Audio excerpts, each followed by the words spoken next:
And a welcome here to Wake Up Call with Dan Tortora, hanging out with you where sports truly meets that thing called life from inside of the Heritage Hill studios. And I was out at Heritage Hill yesterday for some awesome live music, ambiance, the craft fair. Just had a ton of fun out there. Got to bring Lily out because, as you know, Heritage Hill is dog friendly, which I absolutely love. So got to bring Lily out there to Heritage Hill Brew House out in Pompey on Sweet Road. We had an amazing time. Big time shout out to Dan Palladino for all the work that he and his team do. And again, you know, I said we only work with owners that are hands-on, and Dan was doing everything yesterday, checking the sound. He was driving around the farm. He was literally moving the entire time, doing all kinds of stuff. So big time shout out to you, Dan, and it never goes unappreciated or unseen. So thanks for the work that you do. Big time shout out to the Brew House and to Heritage Hill North, 628 South Main Street, our home of our CNS North Stars monthly broadcasts on right there at Sweetheart Corner. So thank you to Heritage Hill for all that you do. We are here on Wake Up Call with Dan Tortora, where sports truly meets that thing called life. And of course, it's a Monday, and Murph's been off for a couple weeks because he was traveling. He had to go to Ireland. He had to get a beer with his face on it. Poor guy. So we're going to talk to Murph in just a second here, and very happy that he got to spend some time away and go to a nice wedding and give himself a nice trip. So inside of MonPausPopcorn.com is what's popping. DT and Murphy is back on a Monday. We're going to be talking about Major League Baseball, NCAA Baseball, as well as the NFL and Sports Card Show and Tell, proudly presented by GG Cards and Breaks on 639 Delmar Place in Syracuse, New York. And we're going to hit the second hour of today's broadcast at 10 a.m. Eastern Time with Bob Beretta and his exclusive first interview since leaving Lemoyne to go back to his alma mater of St. Bonaventure University to become their vice president and director of Intercollegiate Athletics. So that exclusive comes up in less than an hour. And let's jump into our picture-in-picture with Murph here on DT and Murphy. Murph, first and foremost, how are you? How are things? How was the trip? I am well. The trip was amazing. And yeah, I tell you what, I've kind of found this thing out where, if I go away for more than, 4 or 5 days, I feel like I want to go home. But, the end, obviously the whole trip culminated with the wedding, which was at the very end of the trip. Which was an absolute blast. I enjoyed pretty much every second of that trip, maybe outside of part of Amsterdam, but, that's okay. But yeah, Dublin was amazing. As you mentioned, I did get my face on a pint of Guinness, You did. which was really, really cool. The Guinness storehouse in general was really, really cool. You had like the whole tour. You get to taste test Guinness. Then you go all the way up to the top after you go through the entire tour. You get your face on a pint of Guinness. You hang out in the little bar that they have there, and then you go all the way upstairs to the rooftop bar where you got 2 drink tickets, where you were able to get 2 pints of Guinness up on the roof. So the whole experience, you got 3 pints of Guinness. You got the taste test of Guinness, and get a really cool view of Ireland. We did the Jameson distillery on Sunday. Not a big whiskey guy, but the Jameson experience was still really, really cool. Yeah. We got to learn about how it's made and where it's made and taste test some of it. You got a couple of free drinks, which was cool. That place is really, really cool. Amsterdam, we kind of didn't have anything set in stone, but I did get to go to a bar where I had a Heineken in a glass that was literally made of ice. Yeah, I saw that. So that was really, really cool. And then you had we went to the beach bar on Friday in France. We went right down onto the Mediterranean Sea, which is pretty darn cool. We sat in the beach chair, had lunch, came back to the villa, had a welcome dinner, hung out in the pool, and then Saturday was the big day. We had the wedding. Lots of drinks were flowing. My cousin's wife, who obviously he was marrying, Yeah. um, her side of the family is mostly Russian and Ukrainian.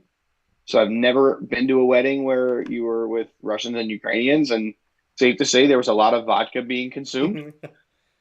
um, I was getting roasted for drinking beer, Yeah. but it was an absolute blast. I enjoyed every minute of it.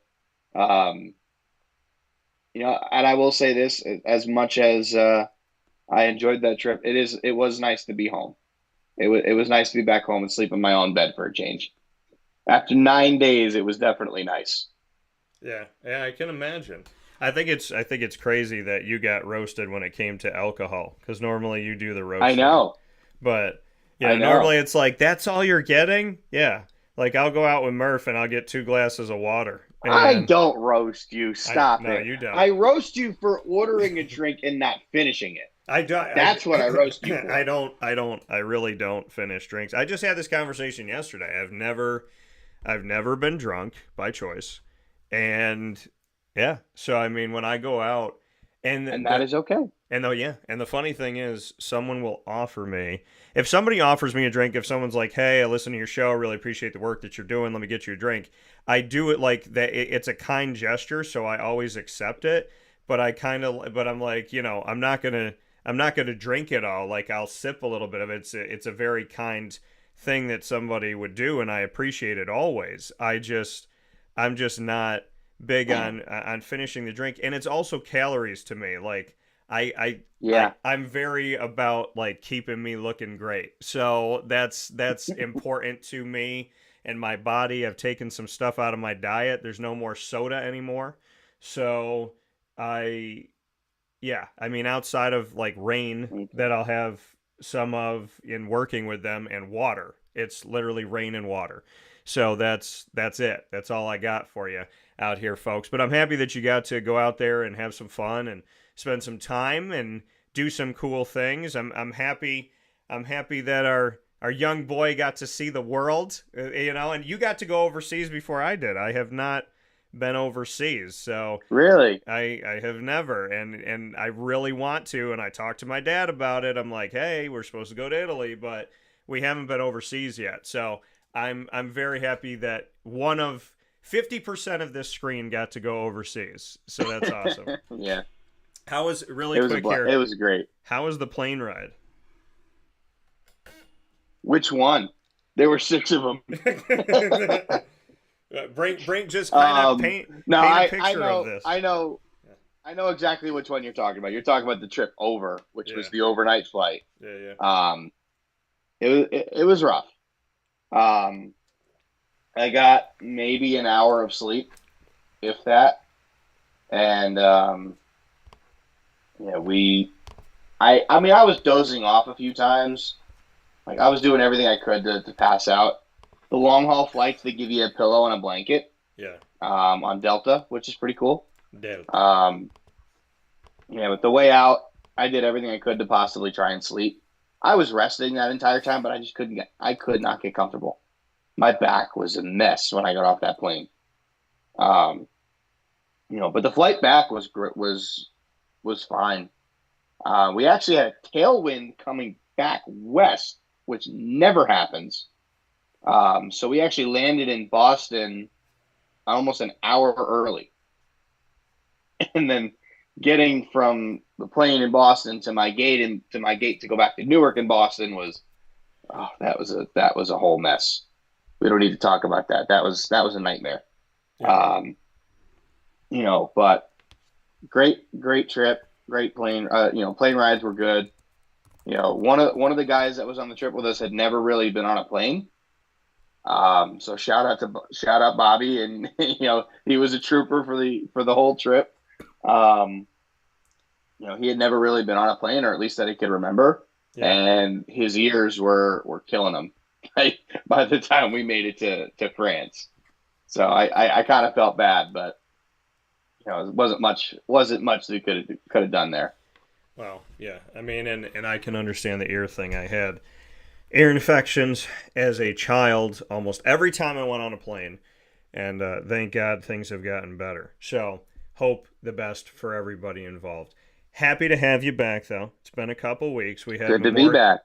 We had our Memorial Day, where I was down in Florida, and we had Murph for the last couple weeks out in Ireland. So we're back here with DT and Murphy. Happy to be here with you on Wake Up Call with Dan Tortora inside of the Heritage Hill Studios. We'll be speaking about Major League Baseball, NCAA Baseball, the NFL, and Sports Card Show and Tell, proudly presented by GG Cards and Breaks with Murph. Murph, I want to jump into the NCAAs first. It only seems right to do that because college comes before pro.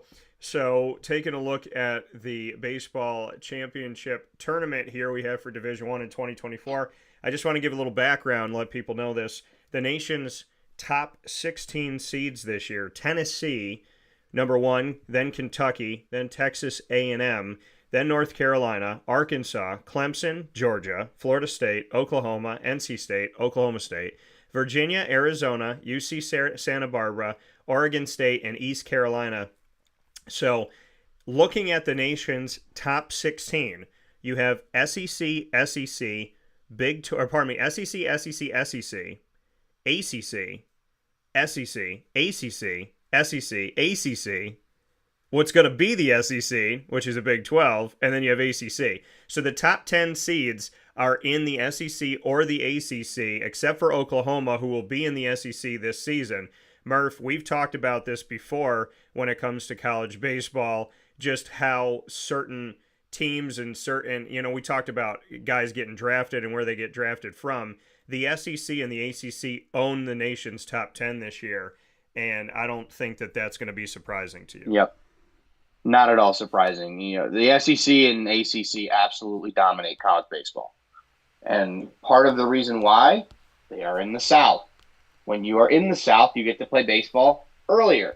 Yeah. Teams from up north, the Big 10, a lot of teams in the Big 12, Pac-12. Pac-12 not so much, but the northern Pac-12 teams like your Oregon States and Washington, they all have to travel south to go play.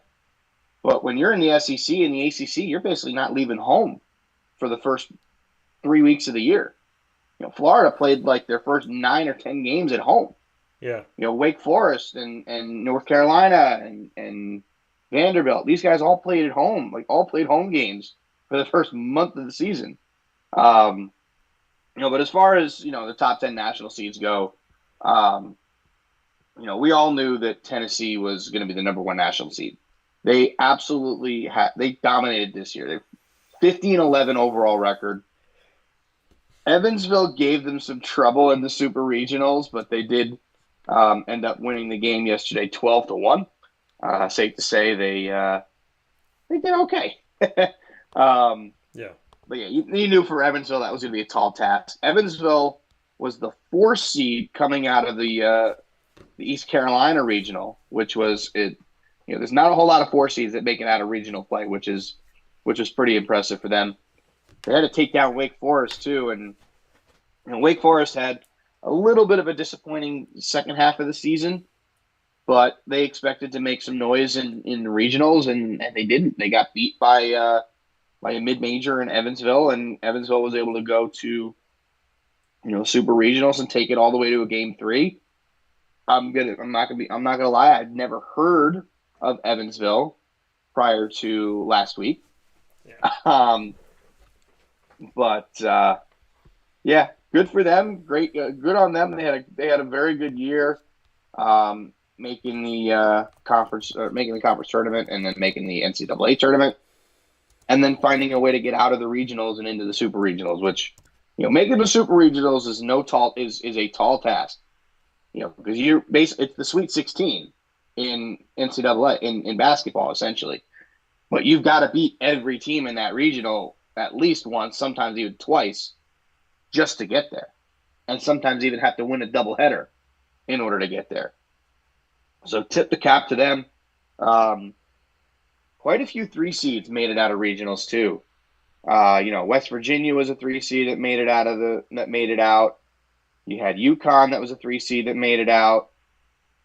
You had the other side of the bracket. Florida was a 3 seed that got out. Oregon was a 3 seed that got out to the super regionals. I was actually watching part of the Texas A&M Oregon game last night. Did not see how it finished. Yeah. Oregon was up like 6-1, and they lost 15-9. So, yeah. So Texas A&M moves on to the College World Series. They move on to Omaha. The only series that is still going on at the moment is NC State and Georgia. NC State won the one of the series 18-1. Georgia then came back yesterday and won 11-2. So safe to say there have been some nail biters in that series. But overall, the College World Series field is nearly set. We'll get in. Obviously, we'll talk, my Gators in a minute here. But I'm curious to see. I know you don't follow as much college baseball as I do, but I'm curious to hear what your thoughts are with how things unfolded and some of the teams that are still alive and maybe the ACC, SEC dominance so far. Yeah. I mean, again, you talked about it, but these southern schools, looking at, because I watched they had softball and baseball on, obviously, over these last couple weeks, and watching I think won the national championship in softball, right? Yeah, well, watching the softball playoffs and seeing that, and you look up on the screen and you're like, oh, it's two southern teams playing each other. And then you look at another game for the men's side and you're like, oh, it's a southern team doing, and there was Texas on both sides, or watching different things. So, to me, it's not surprising when you see this. And yeah, Oklahoma ended up being the national champion. So, watching for softball for 2024 for Division I. So when you look at some of these matchups, like the Texas A&M, Tennessee, Alabama, there was Stanford with LSU, and then UCLA with Georgia, and what else do we have? We had Oklahoma State, Arizona, Duke advanced past Missouri, Oklahoma over Florida State, and the Florida Gators over Baylor.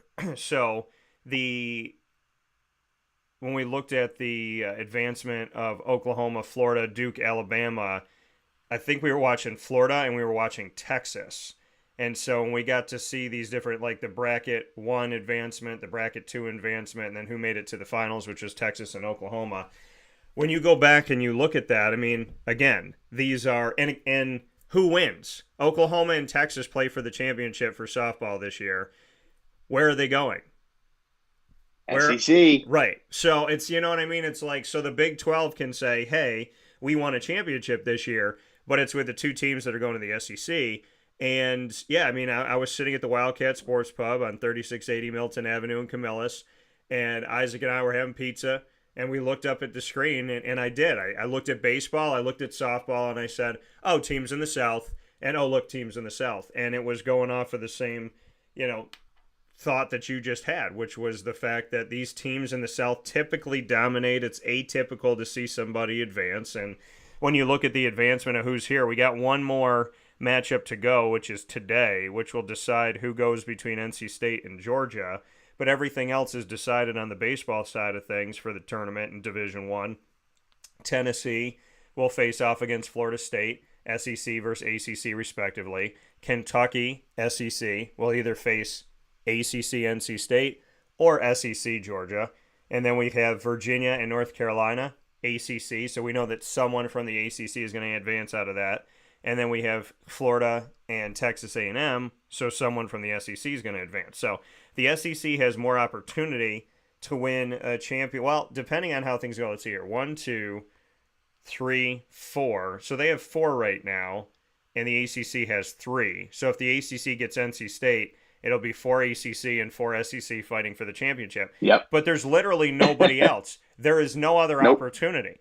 Whoever wins today between NC State and Georgia, there is no other conferences that are represented. So baseball will, for sure, without doubt, have an SEC or an ACC national champion. No Big Tens in there, no Big 12s in there, no American Athletic. Shout out to East Carolina for being in the top 16. They're not going to be there. Nobody else is going to be there. I mean, we talked about Evansville. Army was in at one point. East Carolina, by the way, had a great year. They really did. And this is they were not the lowest. They were the lowest number 1 seed, but they had a phenomenal year. Right, coming out of the American. And they just ran into Evansville, who was red hot at the time. Right, and East Carolina, this is not atypical. No, East Carolina is a team that is a threat on the baseball field. So, I mean, you look at certain sports and say, okay, who are the conferences that dominate here? If football is SEC and ACC, and basketball is Big East and Big 12 and sometimes the ACC, but not recently as much. What's baseball? Well, baseball is SEC, ACC. SEC, ACC. And what is softball? SEC, ACC. So, I mean, it's just, it is. And it's unfortunate that we're not seeing other schools and other conferences represented. But again, it comes down to the worst weather you're going to find in Florida is maybe in January, and maybe it's going to rain a bit, and maybe it's going to be a little bit cooler, but November, you got 70s, perfect weather. December gets a little cool. January gets a little cool. By March, it's back, feeling good again, manageable, nice breeze. But down in the state of Florida, I mean, you don't, outside of December and January moments, and maybe some February moments, you don't get this cold, you can't play. I mean, they can play whenever they want to play. And then you look at the Texas of the world, and you look at the Alabamas and whatnot. You're in this great scenario. I mean, I cover Lemoyne, of course, softball and baseball, and Binghamton softball, baseball. And you look at their schedules. I mean, Lemoyne's schedule, whether they're D2 or D1, puts them on the road for the majority of the beginning of their season. They're playing a tournament out here. They're playing a bunch of teams in Florida. Then they're playing teams in South Carolina. Then they're playing teams maybe in Virginia. But they're on the road. And, I mean, you look at Lemoyne baseball this year. They were down in Missouri. They're going here. They're going there. They're out in Texas to start the season because they have to. So, and, I mean, we're playing games here in February, March where it's sunny outside, but it's 31 degrees in Syracuse, New York. So, I mean, am I surprised that the Southern teams have made it forward? No. But maybe this is the ACC jockeying itself through this grant of rights thing going, hey, Clemson, Florida State, before you leave, look at how much we're dominating multiple sports. I have no idea. But, but this is am I surprised? No. Am I excited that we're coming down the wire? Yes. Did I wish there was some type of Cinderella putting a slipper on today? Of course I do. I mean, Evansville was that Cinderella team. They just, the problem is they ran into the number 1 overall seed. They ran into the best team in college baseball in Tennessee. Yeah. So, I give them credit for forcing a game 3, but I watched probably the first 4 innings of that game yesterday, and it was sloppy. They looked like they came in flat-footed. Not, moment might have been too big. There was wild pitches by pitchers. There was miscues defensively. And then their pitchers were, having a hard time throwing strikes. And when they did, they were getting hit out of the ballpark. Yeah. So, kudos to them. Made a great run. Made it to the final 16 teams. Anytime you make it to the Super Regionals, it is an accomplishment. Oh, yeah. Because you're making it to the, you're in the final 16 teams left. Right? And it's a huge, huge accomplishment for them. But, like we said, there was another game yesterday that I think many would argue will go down as one of the greatest college baseball games ever in a super regional. Yeah. Florida and Clemson. And I only started watching this game in the 6th, 7th inning. I was driving home from Jersey from the card show yesterday, and I put it on in the car. And obviously I wasn't really watching it. I was listening to it, essentially. I figured that game would be over by the time I got home. Yeah. I was watching it at home for a solid hour. Like, this game was back and forth and back and forth. Cags hit a 2-run homer in the bottom of the first to go up 2-0. Clemson came back and took the lead 3-2 in the third. Florida tied it in the bottom of the third. Bottom of the fifth, Yeah, Kobe Shelton hit a 2 RBI signal to give him a 5-2 lead, a 5-3 lead. Florida, Clemson got one back on a solo home run in the sixth. Florida, the catcher. Oh God, Donay, whatever his name is, huge dude, like 6'5", just flicks the ball to right center field, out for a home run, and it hit in like the upper part of the bleachers out there, which was damn impressive. Yeah. And you had top of the eighth, Clemson got back two, drove in 2 runs. At this point, Florida brought Brandon Neely into the game to pitch. Now, Neely had thrown like 60 pitches in game 1 of this series. The day before, Yeah. they bring him out of the bullpen in the 8th inning. 2 guys on and nobody out. He ends up giving up one more run. It was not his runner that allowed to come in. It was an inherited runner, but he ends up getting out of the inning. Ashton Wilson hit a bomb to left center in the bottom of the 8th after the Tigers intentionally walked Jack Caglianone. And then top of the 9th, one of the craziest moments in college baseball, Cam Canarella hit an absolute nuke job. Excuse me. Off of Brandon Neely to tie it, a 3-run homer in the 9th to tie the game. Florida went down 1-2-3 in the bottom of the 9th. Clemson went 1-2-3 in the top of the 10th. Bottom of the 10th. 2 outs. Reach on an error. Cags was intentionally walked. And they bring Ashton Wilson to the plate. Now, Ashton Wilson's a guy that was basically buried on the bench for the entire year. Had 6 at-bats before the regionals. Now he's batting 3rd in the super regionals right behind Jack Caglianone. Hits a missile to center. I'm home at this point, and I'm watching this thinking, okay, this game's over. Like, this thing's over his head or it's over the wall. Yeah. And Cam Canarella made a Willie Mays-style catch that might have been better than Willie Mays. The center field warning track, or the warning track at Clemson Stadium has like a little mini hill going up right before you get to the wall. He had to climb up that little hill. He jumps, his head's like this. He jumps and makes the catch crashing into the wall. When I tell you I was just in shock. Yeah. The greatest catches I've ever seen. Unbelievable. Nothing happens in the 11th inning. Nothing happens in the 12th inning. Top of the 13th, big home run by Aiden Mathis for Clemson. They take a 10-9 lead going into the bottom of the 13th. We had 2 singles. We had a sacrifice bunt to get the runners to second and third with 1 out.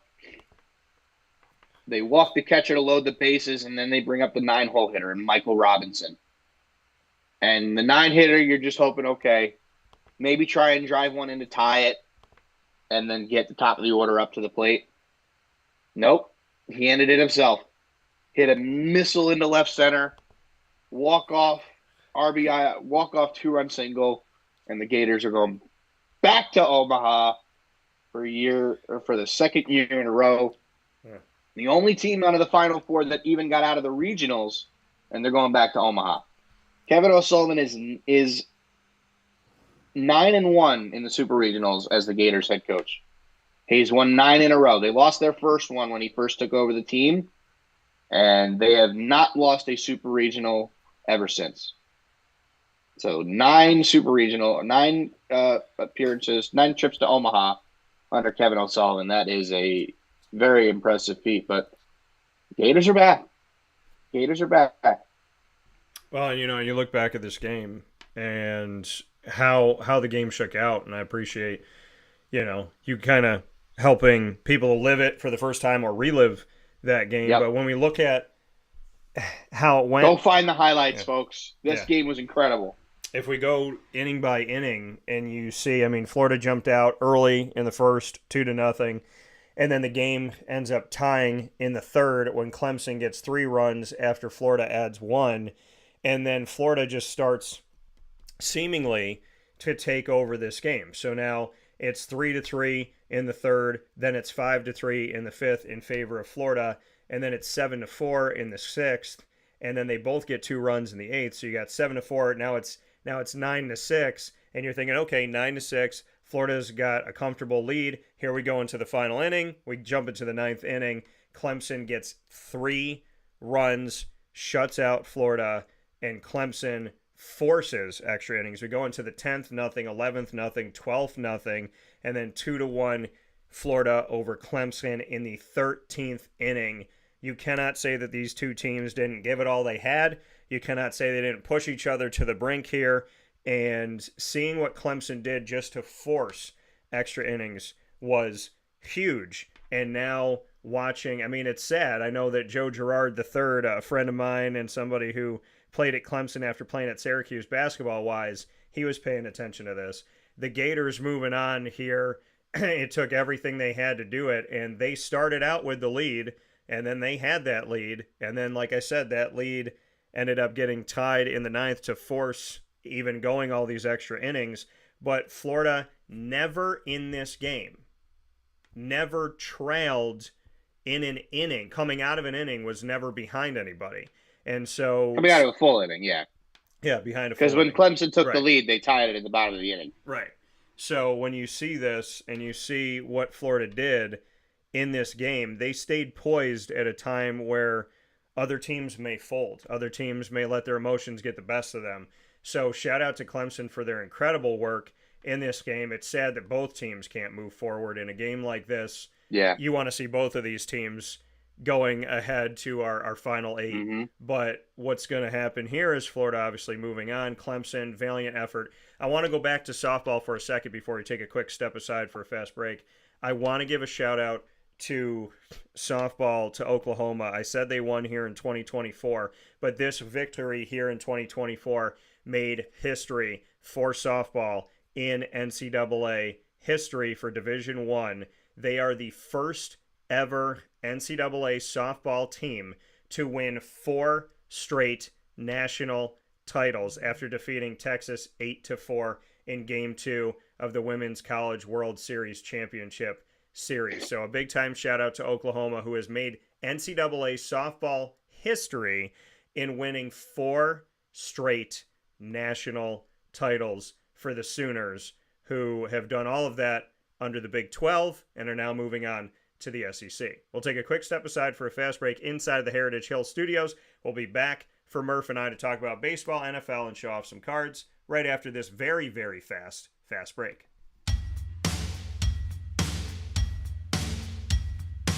Central New Yorkers, you can now enjoy the taste of Heritage Hill award-winning craft beers, seltzers, and a full bar at 3 locations. Spend your weekends at their beautiful location in Pompey with its amazing views, sunsets, family, and pet-friendly facilities, as well as extensive private event areas. Get their taps, tonics, and tastes in their brand new North Syracuse location at Sweetheart Corner in North Syracuse, New York.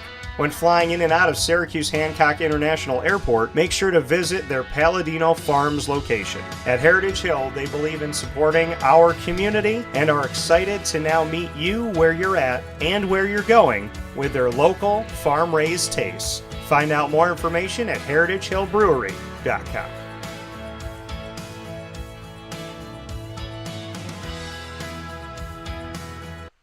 I promised you a fast break, and that was a fast break. Here inside of the Heritage Hill Studios on Wake Up Call with Dan Tortora, Murph and I jumping to Major League Baseball here for a second before we talk about Justin Jefferson in the NFL. Murph, what do you want to say about MLB?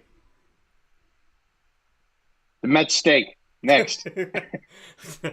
Understood. The Arizona Diamondbacks, hey, shout out to them. They had to, if they had taken the series from the San Diego Padres 4-0, they would arguably mathematically potentially going into it have flipped themselves from fourth in the NL West of 5 to second, but they won half of the series, which is still good. It's better than being blown out of the series. But the Arizona Diamondbacks have been fighting, and I don't think you should count them out, but they are in a position right now where they had a couple trip ups, including against the Mets for a couple games here. So Arizona 31-35.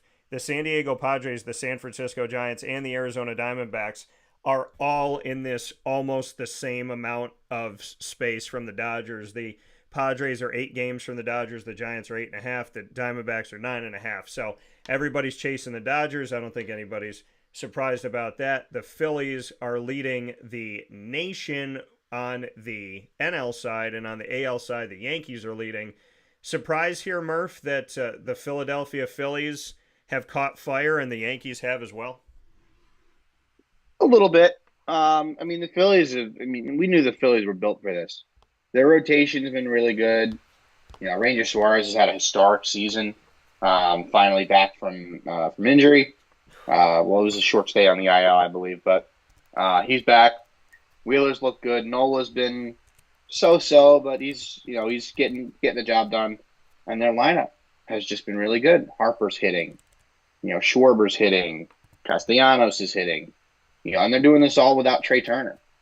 Trey Turner's been on the sideline for a month, and they're winning a lot of games without him, which is really, really impressive. As for the Yankees, I think the Yankees is definitely more of a surprise, considering that their rotation was a bunch of guys that half of us have never heard of other than Nestor Cortez. Yeah. Luis Gil has been outstanding for them. Has had a great first half of the year. Nestor Cortez has been, nasty Nestor. He's been, okay. I don't want to short and say he hasn't been. But then you have Judge has been hitting well. He's leading the league in home runs naturally. Juan Soto's doing Juan Soto type things. Hitting 318, 17 home runs, 53 runs batted in with a 1027 OPS. He is something else, and he is gonna get paid this offseason. And I'm telling you right now, he's staying in New York. He's not going anywhere else. Whether he comes across town or he stays in pinstripes, he is staying in New York. There's no way he goes anywhere else at this point. But Yankee Stadium seems like a good fit for him, because he's not a guy that necessarily likes to try and hit home runs, but Yankee Stadium is such a bandbox that he could just flick balls to left field and they'll go out. Or he can, get a ball that's inside and yank it down the line for a home run. So, I tip my cap to him because he's had an outstanding year so far for the Yankees in his first year in New York, which doesn't happen very much for guys from, that come into New York for the first time. But I will say this about the Yankees. Managed to stave off losing getting swept by the Dodgers. Yeah. Trent Grisham hit a big home run in the 6th inning. Judge hit another home run to put the icing on the cake. And the Yankees ended up winning Game 3 of that series on Sunday Night Baseball. Great looking team so far. Yankees fans have to be excited. Stroman's looked good too. Carlos Rodon's been pretty good. This is a team that people have to be excited about. And, realistically, they still don't have Garrett Cole. Garrett Cole will probably be back within the next 3 weeks. When they finally get Garrett Cole back, this team's going to be scary. So watch out. Like this team could very well make some noise in October when that time of this year comes around. But, Yankees and Phillies have definitely been intriguing. Yankees have definitely been the more surprising of the two teams thus far, though, especially with the lack of pitching that they've been dealing with. Yeah, well, and that's the thing. It's the pitching issue when people say, why have the Yankees not won a World Series in a while? Why why can't they do this? Why can't they do that? Why can't they make the playoffs? When they make the playoffs, why can't they go forward? And I always come back to pitching. Last year I talked about pitching. I was like, besides Garrett Cole, who do you have pitching-wise that you can lean on? Then you start the season without Garrett Cole, and they've been able to handle life. They've been able to do what they need to do. The bullpen's done enough. Hitting has done what it needs to do. And this Yankees team being as good as they are without their ace says a lot about a season that maybe people thought were going to go a different way. The Philadelphia Phillies, there was the hope that they were going to be the favorite to win the World Series last year when we were coming down the stretch, and the Arizona Diamondbacks stopped that. And now the Philadelphia Phillies are out here doing their thing again and showing that dominance that I remember from when I was working at ESPN down at Shamrock Communications in Scranton, Pennsylvania. So we shall see as we step forward, and obviously we'll keep a close eye on all of that. Really quick here on Justin Jefferson before we get to our sports card show and tell. Justin Jefferson contract, $140 million contract extension over 4 years. $110 million of that, Murph, is guaranteed, which means the ballooning of contracts for the world that we live in today of the wide receiver in the NFL continues to get bigger and bigger. He will make $27.5 million guaranteed on average over the next 4 years. It's not counting signing bonus and this, that, and whatever. That's saying if we just brass tax the 110 that's guaranteed of the 140, that we're looking at almost $28 million a year. Thoughts? That's a lot of money. Yeah. That's got me worried about what Garrett Wilson's gonna want, man. Now, granted, we knew Jefferson was gonna get it. He's the best receiver in football. We knew that. Yeah. You know, what's Jamar Chase gonna get now? That's a big question mark because everyone talks about, the best receivers in the NFL. It's Justin Jefferson. Yeah. And then Jamar Chase is probably next versus, you got like Chase, Tyreek Hill, why am I blanking on who am I missing? That's usually right up there with them. Well, CeeDee Lamb's going to be fighting for a contract. Yeah, that's who I was thinking of. So CeeDee Lamb too. Are they going to get more than Jefferson? I don't know. Chase, maybe. Yeah. CeeDee Lamb, I don't think should get more than Jefferson. To be quite honest, I don't think anybody should get more than Justin Jefferson. Justin Jefferson's the best receiver in the NFL, and it's not all that close, if you ask me. So I would say right now, I like the contract for the Vikings. I think, bringing in a young quarterback, you need to keep your weapons that you already have. McCarthy's not going to start day one, but I imagine Sam Darnold will have a lot of fun throwing the ball to Justin Jefferson for a little while. And then we'll see. Who knows? Maybe Sam Darnold goes out there and plays really, really well and, takes the Vikings to the playoffs and McCarthy never even sees the field. I'd love to see that because, as you all know, as a Jets fan, I loved Sam Darnold. I still love Sam Darnold. Yeah. And I really hope he does well. I don't want him to give up that job. I don't. So I really hope he does well. And, I want to see the Vikings play well this year. Unless they play the Jets. But, regardless, that's okay. But great deal for Jefferson. I love it for him. And I think it's good for the Vikings getting him to stay home in Minnesota. Yeah, no, I think it's a great opportunity, and J.J. McCarthy's got to be happy about the future, and Sam Darnold potentially right now. Also excited about the people that maybe are sleeping on him once again. So now it's time for Sports Card Show and Tell as we jump into this, proudly presented by GG Cards and Breaks. Jerry said, I hope the Phillies leave Alvarado in England. That's nice. So, but he's been a little bit suspect. Yeah. Murph, I don't know if you saw this up close. Maybe you have, but did I show you the? You did. Okay. Yeah, that's sick. I sold mine, by the way. Oh, you sold your Griffey. I traded mine, my Griffey.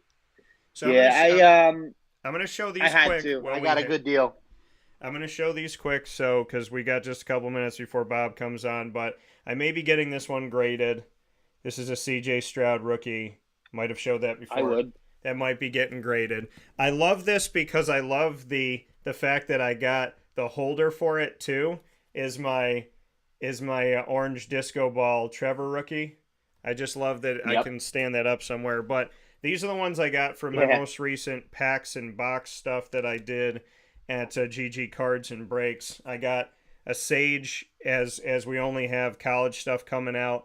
We don't have anything with the jerseys on yet, and Sage came out early here first. So I have Caleb Williams, I have Joe Milton, who is a Patriot. I have Adonai Mitchell, and one of my favorite names of the draft, Leatu Latu. I have his autograph. Ah, love that. I have Love that. got his auto, and then of course, and some of you have seen these in the break that I just did, but this is from the 2023 Optic box break from GG Cards and Breaks. Zay Flowers. My purple parallels are Christian Gonzalez, Marvin Mims, and Rashawn Johnson. These are all very pretty looking cards. And Yeah, then those are good ones. Keaton Mitchell, Dontavius Wicks, Quentin Johnston, who I've gotten a bunch of these rated rookies, and my favorite personal one in the collection, Thomas DeVito. Nice. So Tommy Nice. D, Tommy Cutlets. Tommy Cutlets, Tommy touchdowns, all that good stuff. So we got just a couple minutes, Murph. What do you got for us? All right. So I got a couple of cards I got back from a vintage order. We got a 61, I think, 1961 Bob Gibson that came back a 5. We have a 1970 Tom Seaver that came back in a 6. I got, let's see, I picked up yesterday. This is a Will Levis Laser Prism. We got a Score Silver Chronicles Jordan Love rookie. That's a sweet one. This I am probably going to send to SGC. This is the card that I was telling you about a couple of weeks ago. This is Dylan Cruz on the Sparkle Auto. That's a beautiful, beautiful card. Number to 299. That's a big one if it grades well. This is just a clean one. I thought you might like this. Just a rookie ticket patch of Joe Burrow. I like that. Picked this up yesterday for my PC. Numbered out of 75. Really good color match. Kyle Trask, Prism Auto, PSA 9 Auto 10. Beautiful looking card. So I picked that up for the PC, as well as this one. This 2022 Topps 5-star Mike Piazza Auto, numbered out of 50. Really, really cool card. I love that one. And then a bunch of stuff to grade. 1968 Mickey Mantle. That's going to be getting sent out. And then a lot of good stuff I'm sending out here. We got an Optic Hollow CJ Stroud. We got Optic Pink CJ Stroud. We've got Base Optic of Bryce Young along with a Pink Bryce Young. I like it. Pink Anthony Richardson. Nice. Base Anthony Richardson. Yeah, Picked this one up yesterday. This is Spencer Strider on the Topps Chrome Platinum Auto. Rookie Auto. Really, really cool card. And then sport I never saw myself dealing with, but I got 5 of these. This is the Blue Select Wemby. Yeah, 5 of those to grade. And then I got another Blue Select. Not exactly sure which one this is. I got 2 of these. And then we got the Instant Impact and the Deep Space.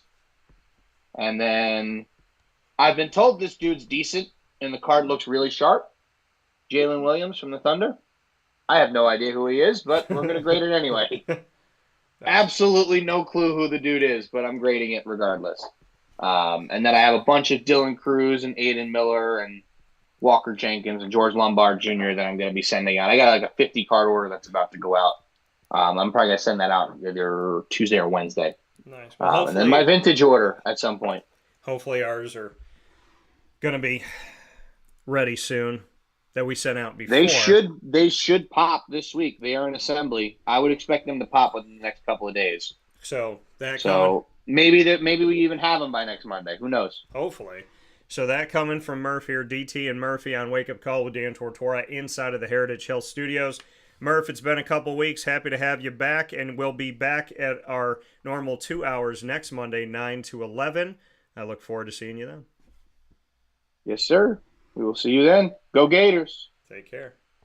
That coming from Brendan Murphy one more time here on DT and Murphy, back from Ireland, and happy to have him back here on the show as he is with us on Mondays. We are currently getting set to welcome Bob Beretta onto the broadcast for his exclusive first full conversation since making his decision to head from Lemoyne to St. Bonaventure. So we're going to be bringing Bob on here momentarily. We're going to take a step aside for a fast break, and we'll be back right after this on Wake Up Call with Dan Tortora, where sports meets life.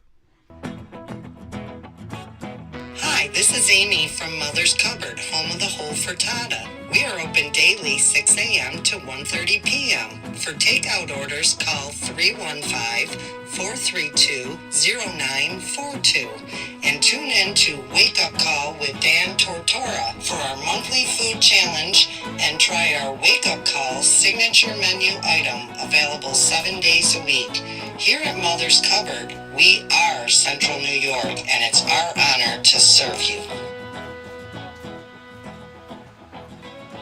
Ma and Pa's Kettle Corn and Popcorn Factory remind us that every day is worth celebrating at 201 7th North Street in Liverpool, New York. Open Monday through Saturday in-store and always online at maandpaspopcorn.com. Serving our Central New York community and beyond, order anywhere, anytime at maandpaspopcorn.com. Stop in to get a tin at Ma and Pa's on 201 7th North Street in Liverpool, New York to get your half-price refills for the rest of your life.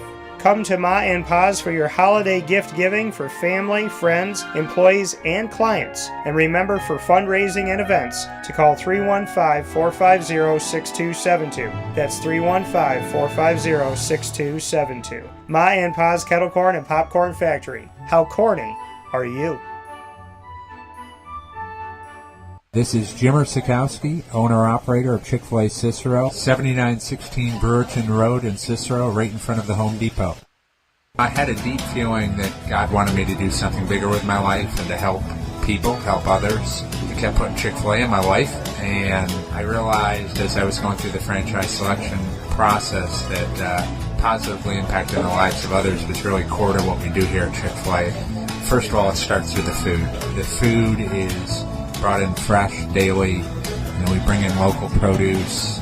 We prepare to order in the kitchen. We hand bread our chicken. We hand spin our milkshakes. It's great food. It doesn't taste like fast food.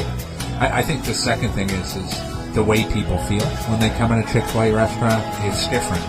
We try to treat people with intentional kindness here, which is very different and deeper than good customer service. And so I think it feels remarkable for most people to come in a Chick-fil-A restaurant. And then lastly, the impact that we try to have in the community is very different. It's a big part of the expectation of every operator of a Chick-fil-A restaurant is that they're actively engaged in their community, they're a leader in the community, and they're making a difference. When they realize that what we're striving to do is to shine a little light in their life, that's a very, very different experience than you will have in any other quick service restaurant. And it's that remarkable experience that I think people will emotionally connect with. And a welcome back here to Wake Up Call with Dan Tortora, where sports truly meets that thing called life. We have Bob Beretta here coming up momentarily as we are bringing in his video to get him set and ready to go inside of the Heritage Hill Studios. We are proud to be here with you. Heritage Hill, the brew house, is in Pompey on Sweet Road. You can go and find them in the rolling hills of central and upstate New York, that beautiful landscape. And then in the hustle and bustle amidst so many areas within our central New York community, you will find, at the heart of it all, you will find Heritage Hill North. And that is right there for you on 628 South Main Street in North Syracuse, New York. And that is our exclusive home for our CNS North Stars broadcast. So with that being said, we appreciate you being here. And we are about to bring up here next to me somebody who is no stranger over the last 3 years plus, and that is Mr. Bob Beretta here with me, picture in picture, for the exclusive first full conversation since the decision. Bob, happy to be here with you and happy to see you. Pleasure to be with you here, Dan. Thanks so very much for having me. Absolutely. So I know that this is a unique conversation because we have the St. Bonaventure logo up, we have the Lemoyne logo behind you. This is a unique moment. So bring me into to kind of start things off the timeline of how this all came about and kind of painting the picture of the road that eventually brought you back to your alma mater. Yeah, Dan. Well, first of all, yeah, it's unique with Bonaventure and Lemoyne, and Lemoyne is going to stay in my heart. So, whenever Lemoyne is playing a school other than St. Bonaventure, I'll be rooting hard for the Dolphins, and they'll always remain, a special place in my heart. And this is not something that I pursued. There was a lot of speculation when the job opened, and from all different counts, some media, some folks here on campus, some folks around the industry, but I did not pursue this position. It wasn't something that I was interested in getting in a public search over. Yeah. But I had some conversations with a lot of people around that program, and the more conversations I had, the more intrigued I became.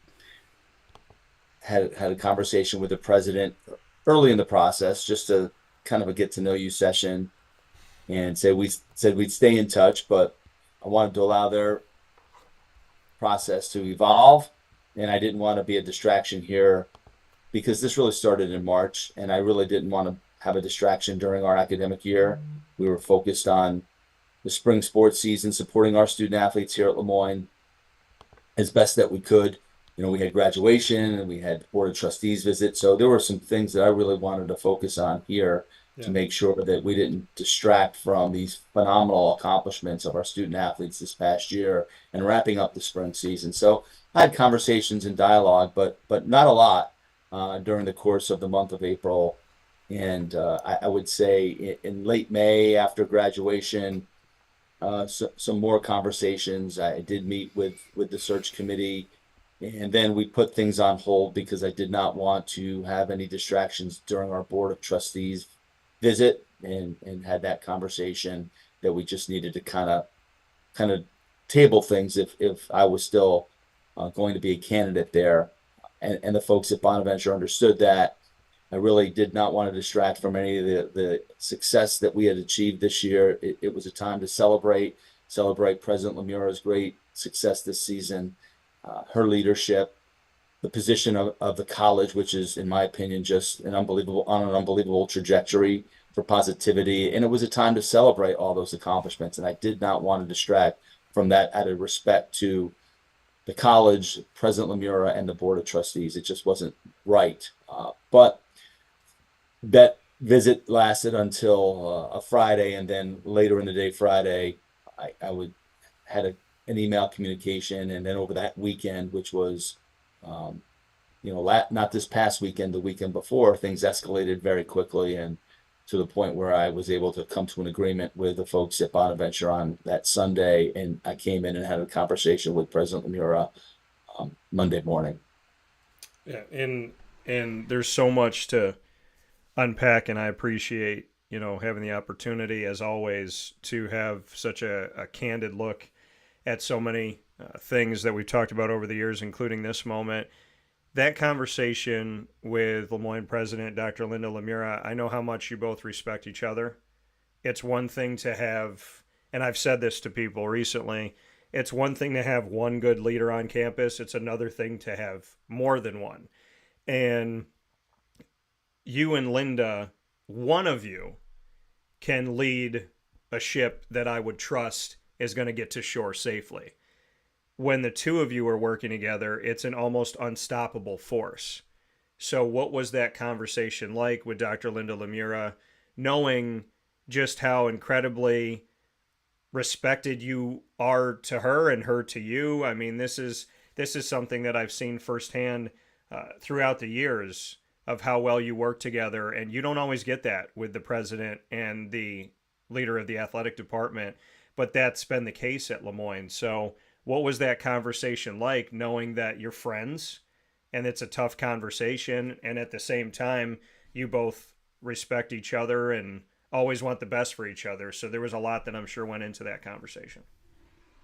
Sure, Dan. Well, first of all, I just want to tell you there are some phenomenal leaders beyond myself here on this campus. I'm just honored to be part of our leadership team, and I was part of that meeting this morning with our VP team, and there's 10 in the president's cabinet, and they're all phenomenal leaders, and I don't want to list them by name because I'll forget someone, but it's an impressive group, and I was fortunate enough to join that group, provost, on down from the academic side and all the other areas, admissions, student life, our finance VP, Joe Grasso, who I have just immense respect for, everyone on this team.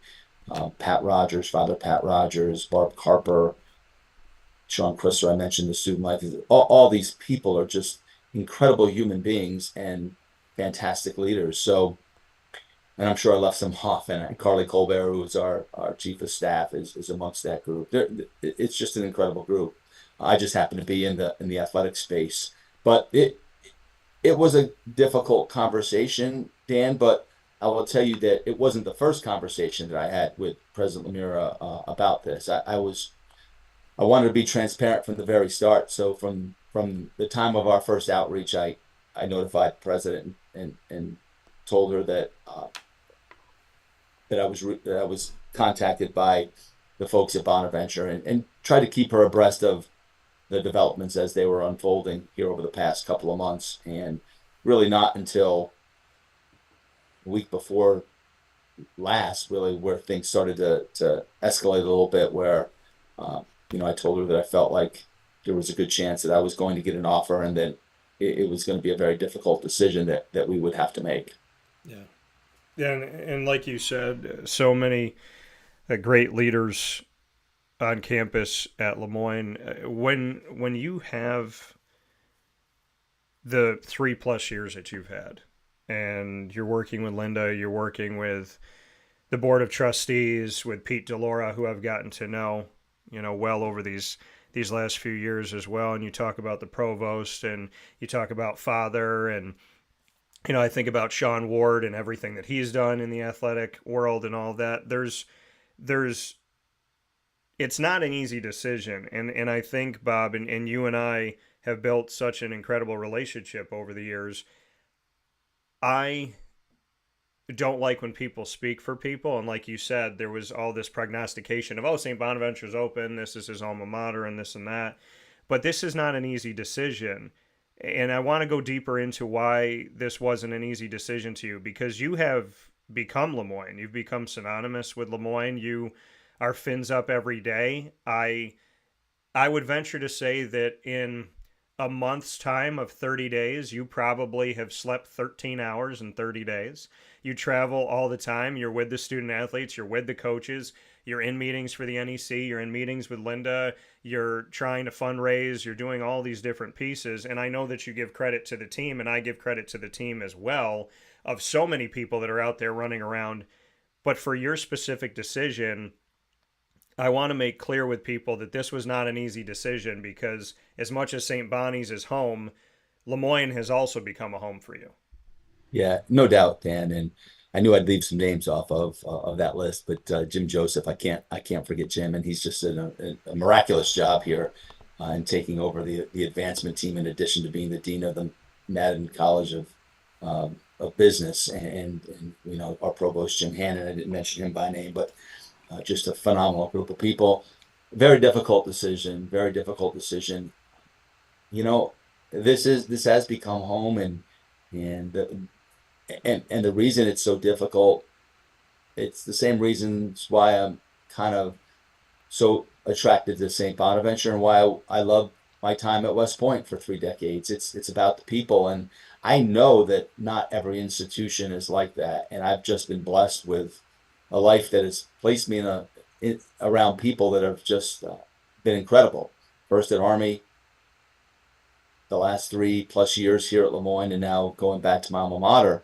But it was a difficult decision. It was a difficult decision because of President Lemira. It was a difficult decision because of our VP team. It was a difficult decision because of my staff here, our head coaches, and most of all, our student athletes. Our student athletes here are special. They are incredible. We talk about achieving comprehensive excellence, and they strive for that every day. We threw a Division I challenge before them, and they rose to the occasion, both in the classroom and on the athletic fields, and most importantly, in the community and how they conduct themselves and how they represent the institution.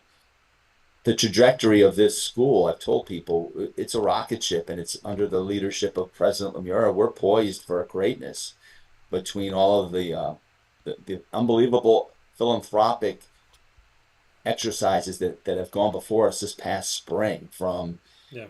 $12 million to the College of Arts and Sciences that named that after the Carrolls, to $7 million gift for our teaching and learning institute, I should say. Another $2 million to put towards our new fitness center, and then we just secured a $10 million gift from the state for our athletics and recreation facility enhancement and renovation projects. I mean, this school is on an beyond upward trajectory. So all those things made it difficult, and obviously my relationship with the president is very important to me, and it's very important to me that it stays strong beyond my time here at Lemoyne. I have such respect for her and the work that she's done here, and give me an opportunity to become an athletic director and work with her and her leadership team. I will be forever grateful and indebted. So that's a difficult conversation, and I just wanted to be as respectful as I could, as transparent as I could, and ultimately I'll tell you and those folks that are watching what I told the president. I said, this is not about you, President Lemire, your leadership, the trajectory of this school, our staff, any of that. It's about a heartstring pull to go back to our alma mater. When I say our, my wife Jen is also a Bonaventure graduate. So it just is very emotional to go back. We loved our time there. Was involved in that AD search about 10 years ago. Had to withdraw as a finalist when we had some family health issues that we had and I thought that, you don't get a second chance at the apple very often in life, and this was a chance that I felt like if we didn't take it, we'd regret it the rest of our lives, and we felt it was the best interest for our family. It was a family decision, but it was an emotional, and it was really a pull from the heart, and I didn't know that I'd feel that way ever again. But when I stepped foot on that campus 2 years ago, I went back for an award presentation. Yeah. It shook me. It moved me to my core, and I felt like if I have a chance to go back and serve my institute, my alma mater, and those student athletes at the institution where I was a student athlete, that would really be special. And we have that opportunity now. Yeah. Here with Bob Beretta on Wake Up Call with Dan Tortora inside of the Heritage Hill Studios, and for you, Bob, like you said, pulling at your heartstrings. What was it? Because I remember when you went back to that award ceremony, and I thought about that when, you and I talked about this decision off the air. And what was it about that feeling or that experience that spoke to you? Because there's, like you said, a heartstring pull.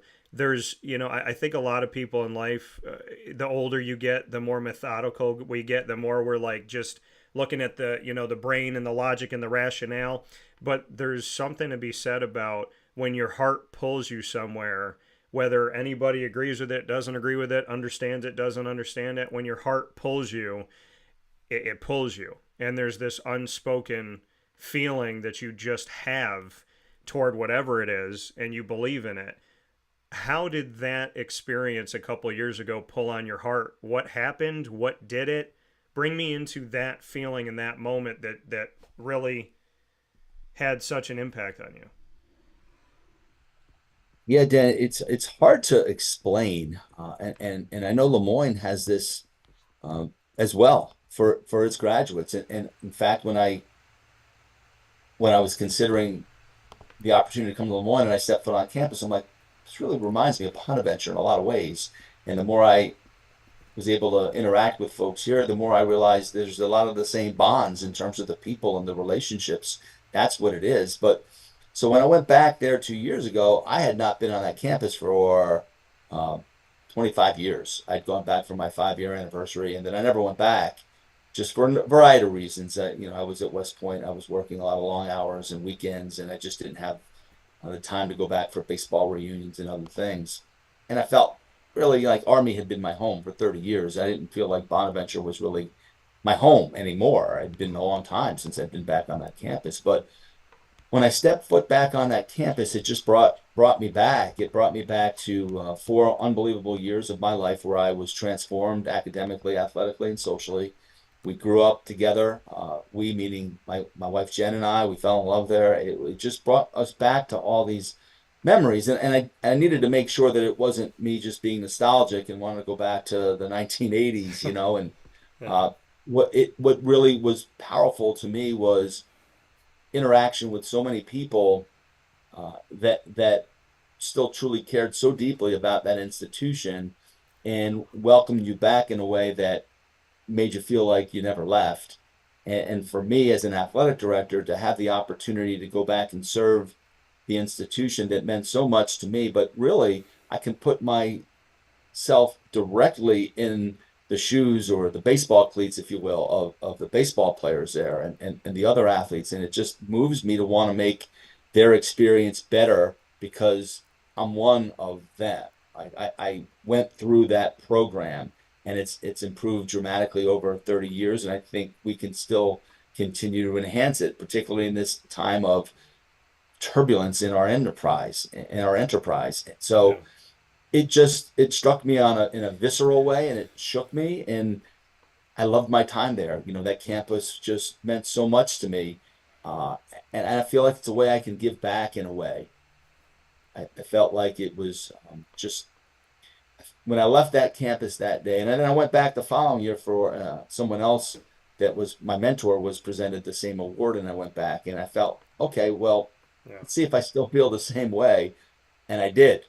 I did, and I said, "Wow, it's crazy how I this is continuing to come back to me." And then I thought, even at that time, we don't know where life is going to take us, but if I ever had an opportunity to pursue that position, I would look at it very closely, and that's what happened when this opportunity arose.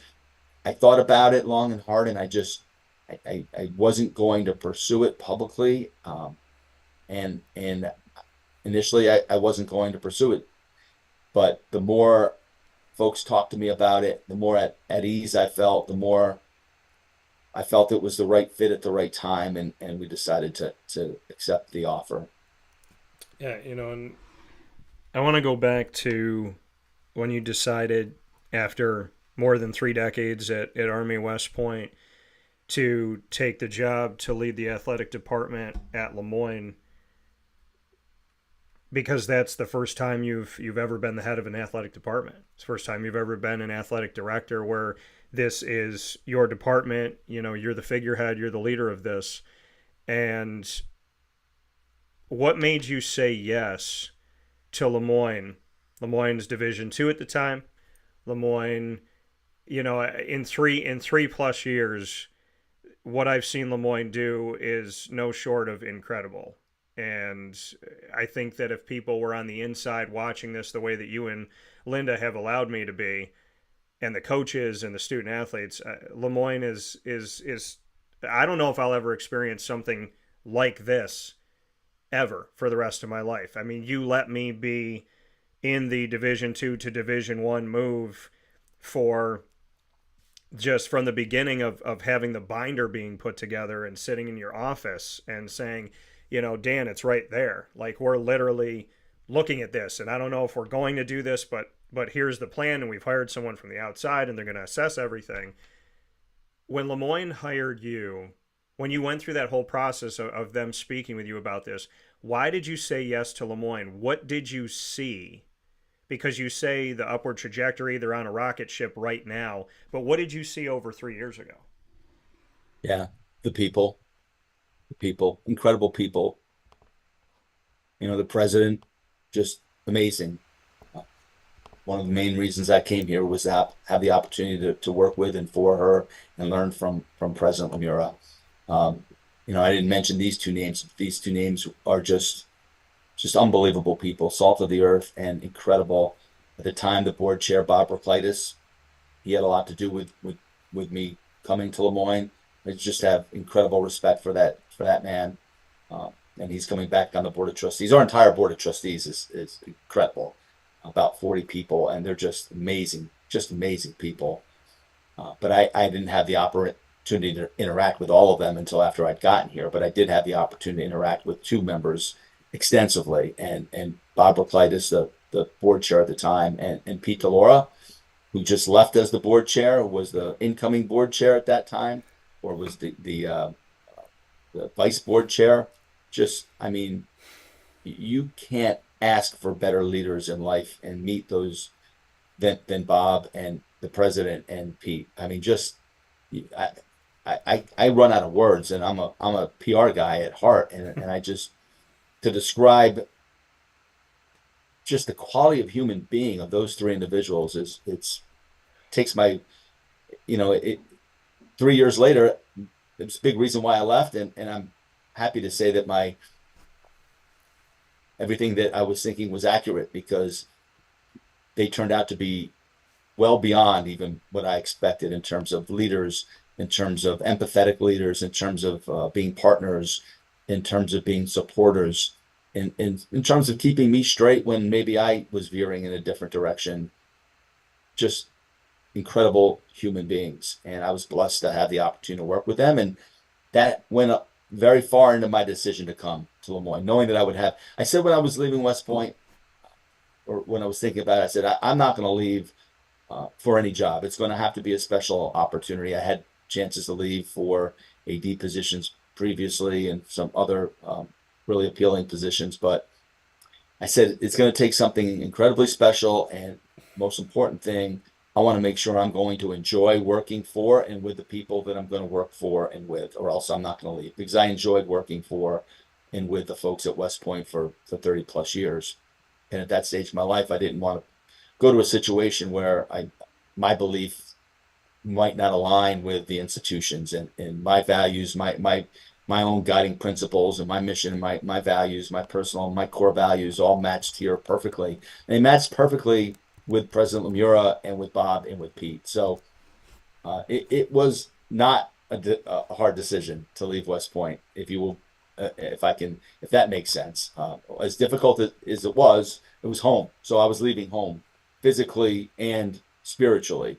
That was my home for 34 years. Yeah. But when I had the opportunity to work with these amazing people, it wasn't a tough decision. It was hard. It was emotional. There were folks, myself included, that felt I'd never leave, but I did, and I did it for the opportunity to work with these just amazing people. And then I got a chance to interact with some of our student athletes, and I knew our athletic staff and our program and our head coaches were outstanding, and I really wanted to get a chance to work with our staff, and I felt I could help. I felt that in some way, shape, or form, some of that incredible training that I was blessed with at West Point and all the experiences that I was able to gain, that in some way maybe some of them might transfer here and make sense for us to implement it at Lemoyne. And I think in some cases it made sense, and we implemented some. In some cases they didn't make sense, and we didn't. But yeah, it comes down to people. This is a relationship industry, and I made the right choice to come here and align with such incredible human beings and leaders. And the question, like you said, when you made the decision to leave West Point, the question that comes up was it always, when you were coming in, was Lemoyne's eye always set on Division I? Were you working at Army West Point and everything that you've done there, were you brought in to move from Division II to Division I? Was that your main focus? I know what I think, because I've been around you forever. So I don't think that it was like, hey, look, Bob's going to get us to Division I, and then he'll go off on his merry way. I never saw that like that. But like I said, there's so many people that speak for people, and I want to give you the open platform to talk about. That could have been a topic of discussion when you were being interviewed, But was that the focus of Lemoyne bringing you in, was like, hey, we want to go Division One, or how does that shape out? Because I think that clearing the air on that is important. Yeah, yeah. I appreciate you giving me the platform to speak about that. And no, that was not the focus. In fact, it was not even a major consideration. And the move to Division One was not even talked about. In fact, there was a greater discussion of during my interview process of going through a process and exploring where the best fit would be. And many of the leaders throughout the process thought the best fit was Division Three. So I did not come here with any expectation to say, hey, we're moving to Division One. That's why they brought me here. And then, I'm going to leave. No, that wasn't it at all. In fact, I wanted to try to prepare our institution to just be the best Lemoyne we could be, and then see where the chips would fall. Ironically, I started on, I was named in January of 2021. I started on the ground in May, but that 5-month runway, I had the freedom and the agency from my leadership at West Point to really focus on Lemoyne. So I did. I was also recovering from a serious leg injury, and I was home recovering from that as I convalesced from that, and I was able to just do Zoom session after Zoom session with folks from Lemoyne, because most of the staff was remote at that point in time. So I really feel like it's closer to 4 years than it is 3, to be honest with you. But my focus was advancing our program to be the best we could be, and if that meant positioning ourselves to be attractive to a Division One conference, great. If it meant putting ourselves in a position that maybe a Division Three conference would be interested, great. Or if it meant, hey, we just need to be the best we can be right here at Division Two. What really started the ball rolling was that announcement in July. I think it was July 21st of 2021 when Texas and Oklahoma announced that they were going to realign to the SEC beginning in 2024. Well, I think it was 2025, and that changed with the TV deal being negotiated now. But I notified the president. I said, hey, this is going to land at our doorstep, and we have to be prepared. So we started a leadership advisory group at that point and started briefing some of the key leaders, some of our key stakeholders on just what was going on the national landscape. And at the time, the NCAA was going to stand up a transformation committee. We were going to rewrite the legislation and the bylaws that really drove the NCAA. So I wanted to keep everyone abreast of what was going on nationally. And we did that through December.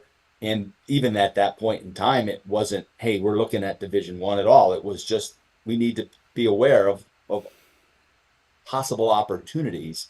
And then when we were contacted by a consultant around Christmas of that year several times, and they convinced us to take a look at Division One. I in fact, when they reached out to me the first 2 times, I said, no, we're not going to consider reclassifying to Division One. So for anyone to think that I came here with that in mind, that couldn't be farther from the truth. In fact, when reached out to initially, I said, no, it's not something that I feel comfortable even bringing forward to the president for consideration at this time. But they were very persistent, and then I did bring it to the president, and we started to do some internal research to the point where the numbers looked like and what was happening all around us.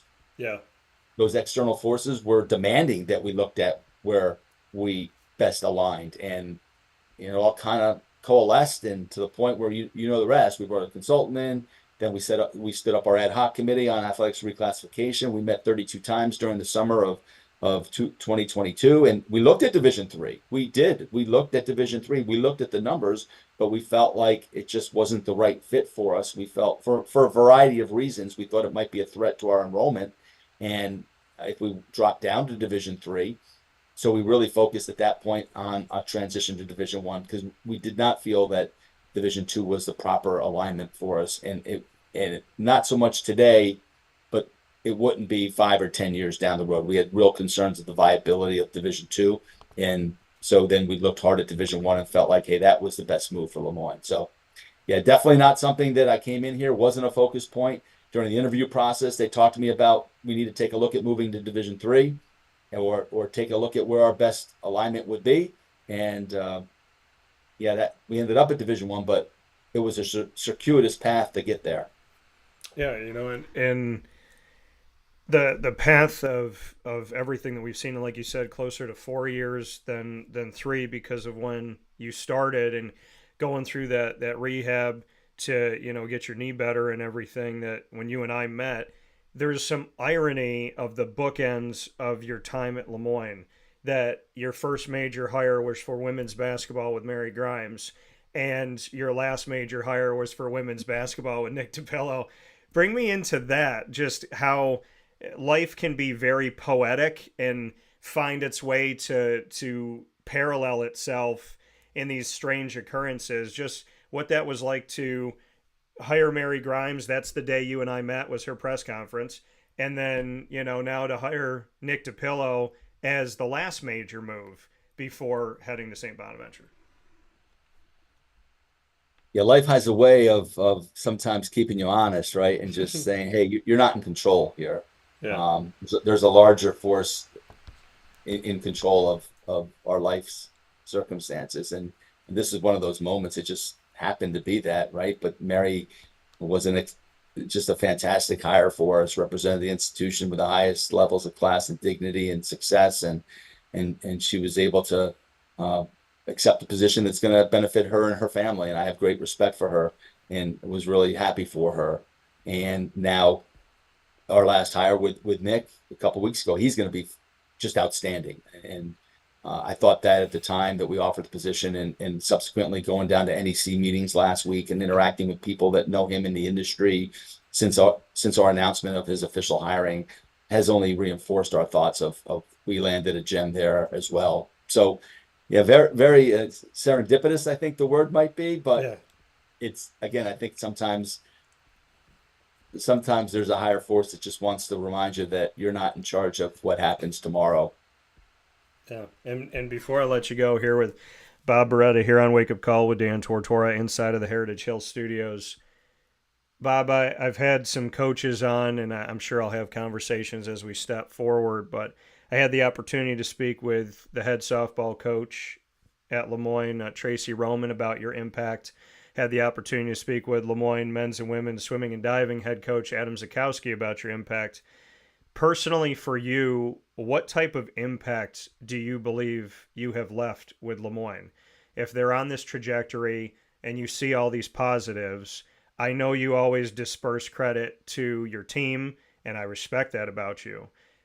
But when you reflect on what you have tried to do and the things that you have tried to implement and the decisions that you've worked to make that you think would be beneficial, what impact do you believe you've had on the Heights at Lemoyne? Well, Dan, I think that's probably for others to decide. Any enhancements that we've made here, I want to credit our staff, our coaches for, because it's whatever we've been able to accomplish, it's been because of their hard work and their dedication to our mission. I've just been the person serving as the face of the program, and they've done great work. They've been phenomenal. The one thing that I think maybe I brought a different way of thinking, maybe a different way of looking at issues.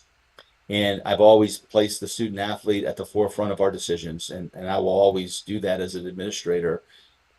I think simply because I was a student athlete, and I'm so impassioned to be their advocates, that I will always place, and there's many different ways you would enhance them. Sometimes it's not a direct enhancement. It might have to do with the experience for our students and for our fans, but we know that if that experience is enhanced, then it will benefit our student athletes indirectly by the environment that's created by folks coming out and supporting. So yeah, I think that question is probably answered by others, but I feel like the one thing I wanted to try to do was bring some different thought processes here, provide a little structure, and really more than anything else, Dan, show our student athletes, our faculty, our staff, our administrators, everyone associated with our athletic program, our head coaches, not so much who we are, but who we can become. And I think we can become a consistent championship contender in the NEC. And I think that we'll continue to message that our staff will continue to message that, our head coaches will continue to message that, and our student athletes will continue to show that and display that on the field. So I think that's really what I'm most proud of, is that we were able to show these student athletes and head coaches what they can become, and they belong at this level, they can excel at this level, and I think they just needed to be pushed to a level to show that, hey, this, we belong here. And to me, that's the most gratifying, just getting people to kind of maybe look at things a little bit differently. Well, and you're the type of leader that I can respect, because you and I have a lot of the same morals and values. We have a strong faith in God. We have a big time work ethic. We take constructive criticism, and we want to be the best we can be. We never think that we're truly there. We're always working for that inch or that centimeter or that mile or whatever it may be. Where does that come from in you, that you're that type of leader? Because you, and I tell people this all the time, I said, if you have somebody coming in and they're pushing you to do a little bit more, that's because they see more in you. Some people take that as like, oh, you're getting me out of my comfort zone, you're making me uncomfortable. I don't feel like people ask you to bring out more of yourself unless they see that there's more to be uncovered. What's made you that type of leader, where mediocrity is unacceptable, kind of mailing it in, phoning it in is unceptable, and that you always try to learn about an individual and get a little bit more? Where did that come from for you? Because I appreciate leaders that push you to be the best you can be. I don't know if true leadership comes from someone walking in a building and goes, everything's okay here, and then just leaves. I don't know how that helps anybody. Well, for me, Dan, it started with my parents. They instilled a tremendous work ethic, and told me that in life that you need to work hard to get results and be passionate, find something that you're passionate about. And then I went to St. Bonaventure, and those values were instilled in me there by the Franciscans. Went to West Point, and nothing but excellence is accepted. You strive for excellence every day. You try to advance yourself, and you never reach the end goal. And certainly here at Le Moyne, the same mindset with our Jesuits, and it's trying to all those our Jesuit core values. It's the things, the modus that we talked about, having that restless discontent for mediocrity, and I felt I aligned so much with that. I don't like mediocrity. When I was a softball coach at West Point, I took over that team that year, and our team arguably had been viewed as mediocre on post, and I went and told them that this is why, and you can't be excellent in certain areas and mediocre in others and be viewed as excellent. We've got to strive for comprehensive excellence, and it's just a mindset and a way of how you approach your craft. And I think every place I've been has had an impact on me. The leaders that I've had the great opportunity, the tremendous good fortune to work with and for, have shared those values, and will continue to improve me. Growth. I have that growth mindset. I want to get better every day. I want to learn. I want to look at best practices. I want to look at where we can implement to try to advance. And that's maybe that minor league baseball mentality, where you want to just get a little bit better every single day. And then at the end of the year, you look, and if you've added an inch every day, you've grown a tremendous amount. And for us, the passion is just, we know we're working towards supporting the academic mission of this institution to advance Le Moyne College every day, but also to advance the experience of our student athletes. To me, whether that's bringing in smoothies and giving that opportunity, or nutrition drinks and bars, and adding staff that we know will help them in the health and wellness space, in the mental health and wellness space, and on and on and on to the things that we've been able to really focus on. It's been driven by the opportunity and the hope to advance the student athlete experience, and we're never going to settle on hey, we've arrived, we're good. We're always going to look to improve that, and that's certainly a big part of Le Moyne. The modus, that's our core values, is to try to be the best that we can, and have this restless discontent for mediocrity.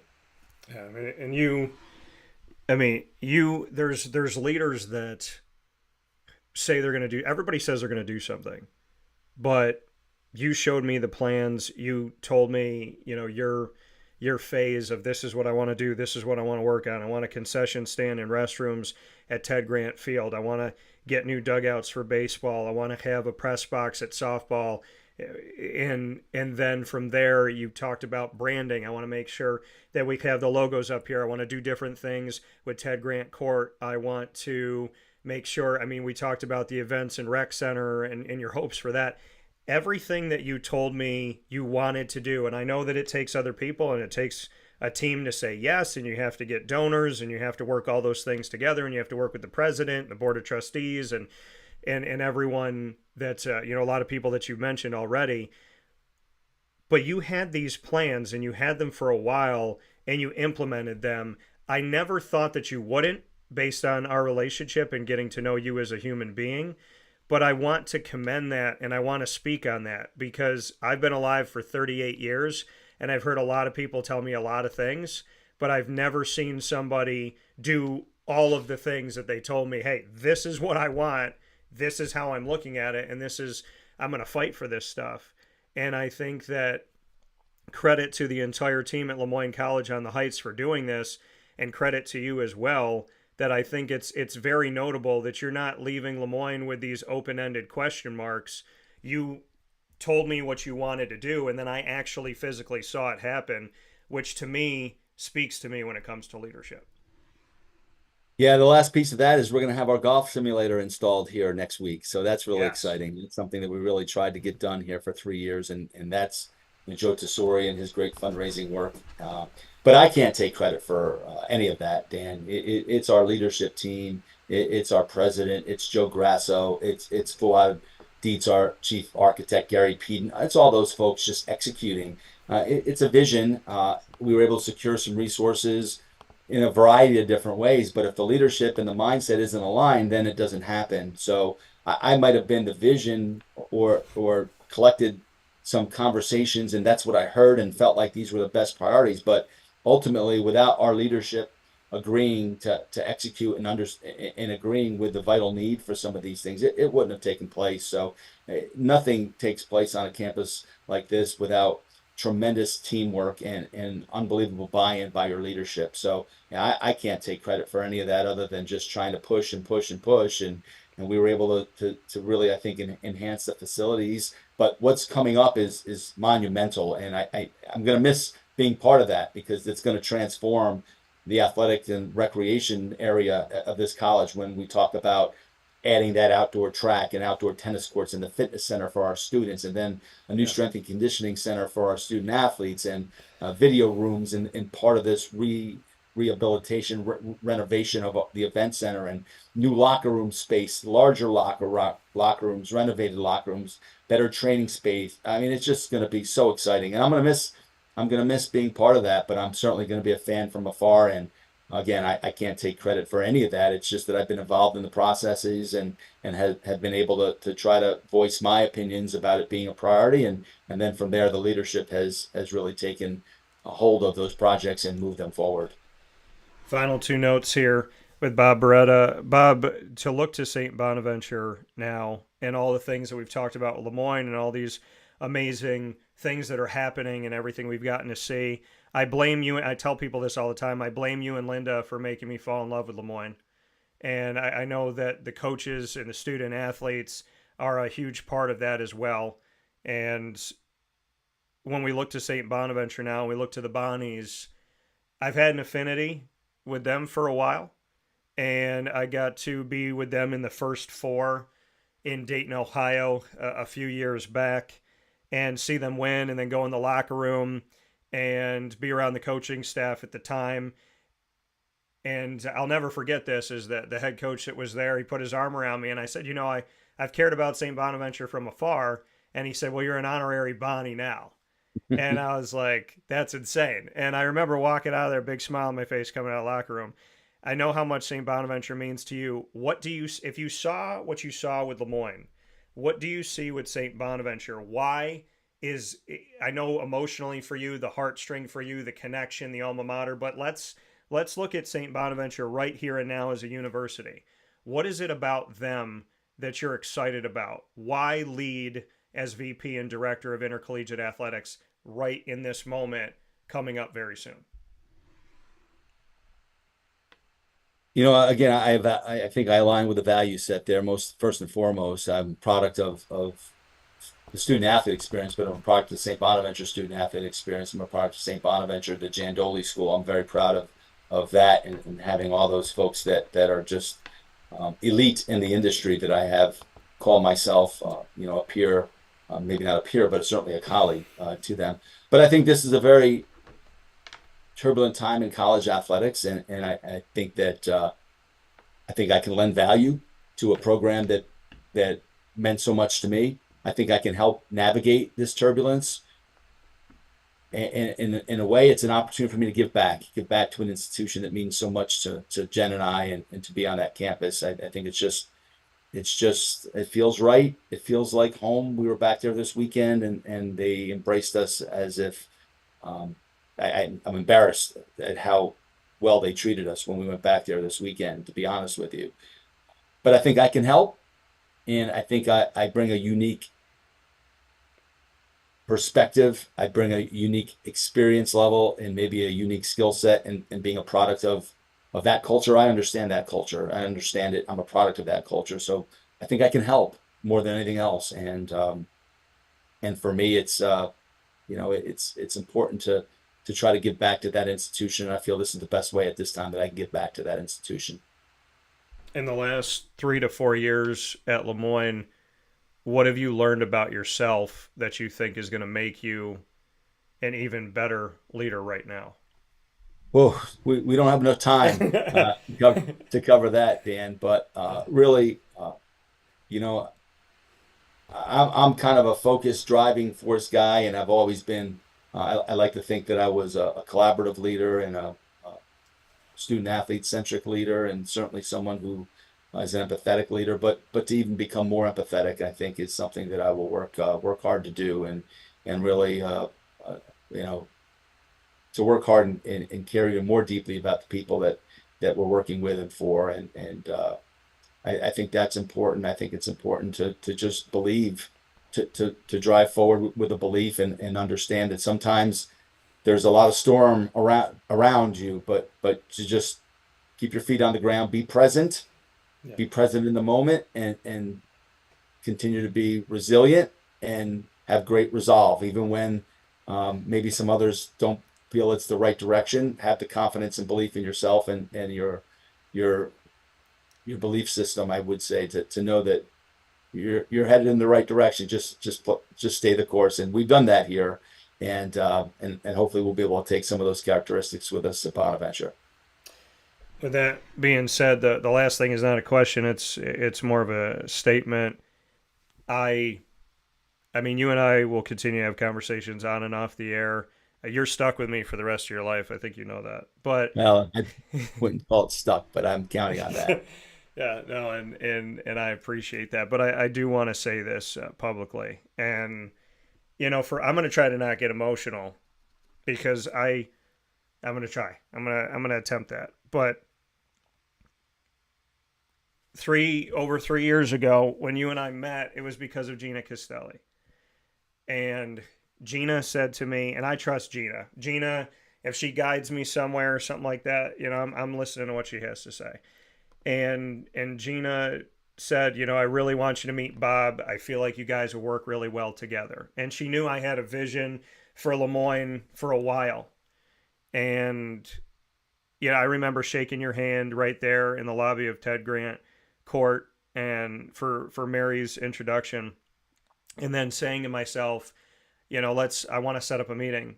I got to set up a meeting. And I walked out of the building that day saying, that plan that you have for colleges and universities, you need to shore that up. You need to firm it up. You need to be clear and precise on what you want and what this looks like, because this opportunity with this man, you have to be ready for this, because this could be something special. There was just something about you and about my already passion of wanting to cover Le Moyne and help Le Moyne that just told me, you have to be ready for this. You have to be ready when you sit down with him. And we've spent so much time in the office you're sitting in right now. We've spent a lot of moments personally, professionally, and I don't think I can say it without getting emotional. I don't think I've had a better mentor. And I know that I know it's 3 years, and I know there's a lot more that God has in store for the both of us. I know that, but I do not think I've had a better mentor. I don't. Dan, I don't know that I've had a better friend and mentor, because I've learned from you as much as maybe you've learned from me. And we've been through this together from almost day one, and we've shared some highs and some lows, and some family conversations. And, I would say I'm going to miss that, but I know that we're going to continue our relationship, and having you at the forefront of telling the stories of our student athletes has always, to me, been our number one business relationship, and you've done it better than anyone. Our head coaches, our staff, our student athletes could not have aligned with a better partner, could not have aligned with a better friend. And I know that we'll continue our relationship. It'll just look a little bit different, and in terms of brown instead of green, but not in terms of what it means to me. And you've been a great friend, a great supporter, and I want to thank you on behalf of our, it's been 3 years, so you want to say in almost 1,000 student athletes. I know that there's overlap there, but you've touched them all in a very meaningful way, and I can't thank you enough for telling their stories and being part of their lives. Yeah, I mean, Le Moyne, and like I said, it's a lot of people, but you and Linda, you made me feel like I went to school there, for goodness sakes. And so, I mean, to me, the continuation of that story of Le Moyne, I hope, and the continuation of what you and I can do in your chapter now, I hope. And I really, they don't make them like you, Bob. And I got spoiled starting this plan with this institution, and with you and with Linda and with so many and student athletes. Every single story, there's not a single student athlete at Le Moyne that didn't make me think or laugh or get emotional or just be so very grateful to God that I got to sit with them.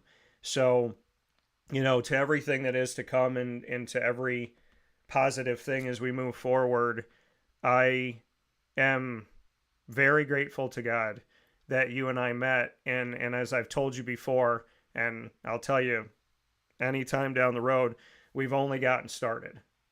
And we have a lot of God's work to do, and we're going to do that together.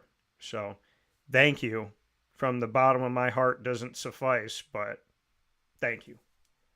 Thank you, Dan. It's been a pleasure and an honor, and we'll continue this in some capacity along the way. I'm excited for it. So take care of yourself. You and I will talk soon. You owe me a couple lunches, and I'm holding you to it. I do. We'll talk soon, Bob. I do. Thank you. Thanks for the opportunity, Dan. And hey, fins up. Fins up. Thank you, sir. That coming from Bob Beretta here on Wake Up Call with Dan Tortora, where sports truly meets that thing called life. We're going to take a step aside for a fast break, and we will be back right here on Wake Up Call. So the good ones make me cry, and I'm okay with that. I think it's important. We only got one life. We only got one. And the one that you got, you gotta live it. You gotta live it. And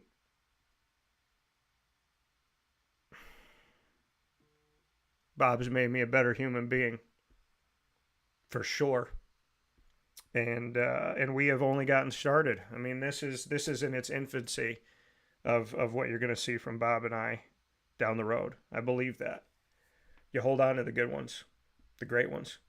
We'll take a step aside for a fast break, and we'll be back inside of the Heritage Hill Studios right after this.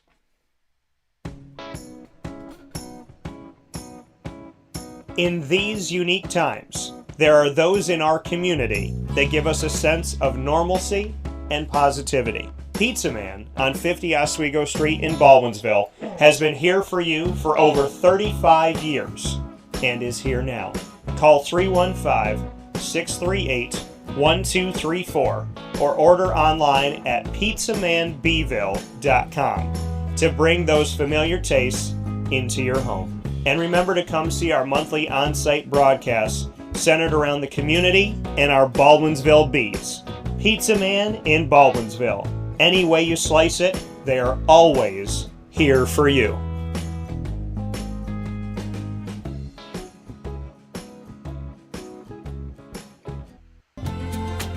Looking for your next ride? Look no further than Great Lakes Honda City, located on 7140 Henry Clay Boulevard in Liverpool, New York. Serving our community for decades, their new and pre-owned vast array of vehicles are available to you Monday through Saturday on site. To search from home, shop at GreatLakesHondaCity.com. Call 315-365-5576 to set up an appointment. That's 315-365-5576 for Great Lakes Honda City, 7140 Henry Clay Boulevard in Liverpool, New York. Great cars, great people, Great Lakes.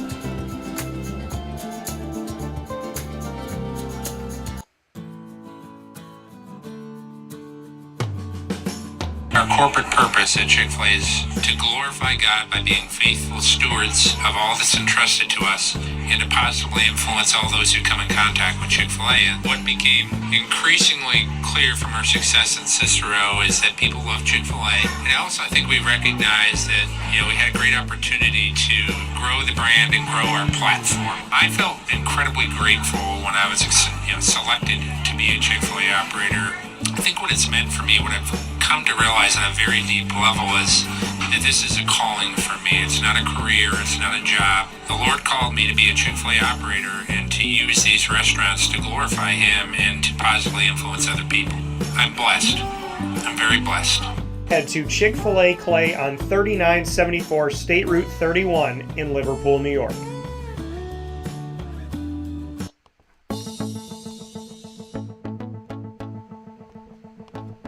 Avicoli's, located on the corner of Route 57 and Wetzel Road in Liverpool, New York, has been your trusted neighbor for decades. Located just steps from Liverpool High School, we're happy to have the Liverpool Warriors on-site, on-location broadcast at Avicoli's through Wake Up Call with Dan Tortora every single month, featuring student athletes, coaches, and administration throughout the year from Liverpool High School. Head out to Avicoli's today on the corner of Route 57 and Wetzel Road in Liverpool, New York, open Tuesday through Sunday for lunch, dinner, and drinks. We'd love to see you out there, and of course you can call them at 315-622-5100 for takeout, delivery, and catering. That's 315-622-5100, and also find them on myavicolis.com. That's myavicollis.com.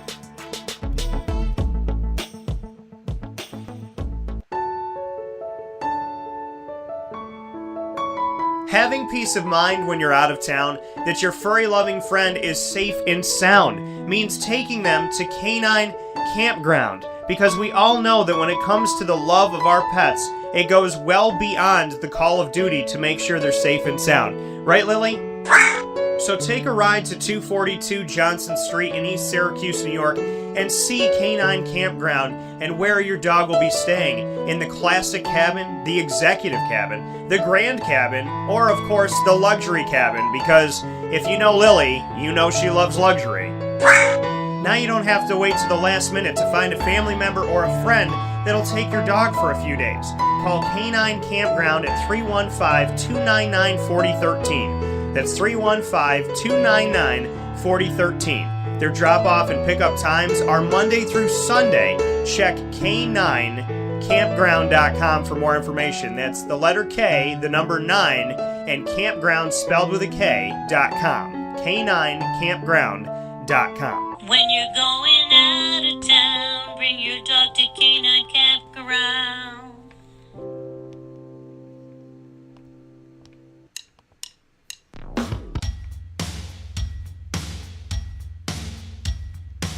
Central New Yorkers, you can now enjoy the tastes of Heritage Hill award-winning craft beers, seltzers, and a full bar at 3 locations. Spend your weekends at their beautiful location in Pompey with its amazing views, sunsets, family, and pet-friendly facilities, as well as extensive private event areas. Get their taps, tonics, and tastes in their brand new North Syracuse location at Sweetheart Corner in North Syracuse, New York. When flying in and out of Syracuse Hancock International Airport, make sure to visit their Palladino Farms location. At Heritage Hill, they believe in supporting our community and are excited to now meet you where you're at and where you're going with their local farm-raised tastes. Find out more information at heritagehillbrewery.com.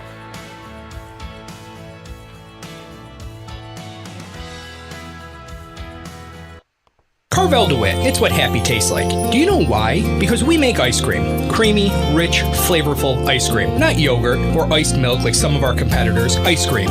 Fresh, by hand, daily. For the calorie conscious, we have something new for you. Our new Carvelite. Same great flavor, creaminess, and texture of our regular ice cream with only 35 calories an ounce. So whether you want an ice cream cake, flying saucer, dasher, carvalanche, hard or soft ice cream, we will satisfy your craving with our fresh, handmade regular or new Carvelite ice cream. Carvel DeWitt. It's what happy tastes like.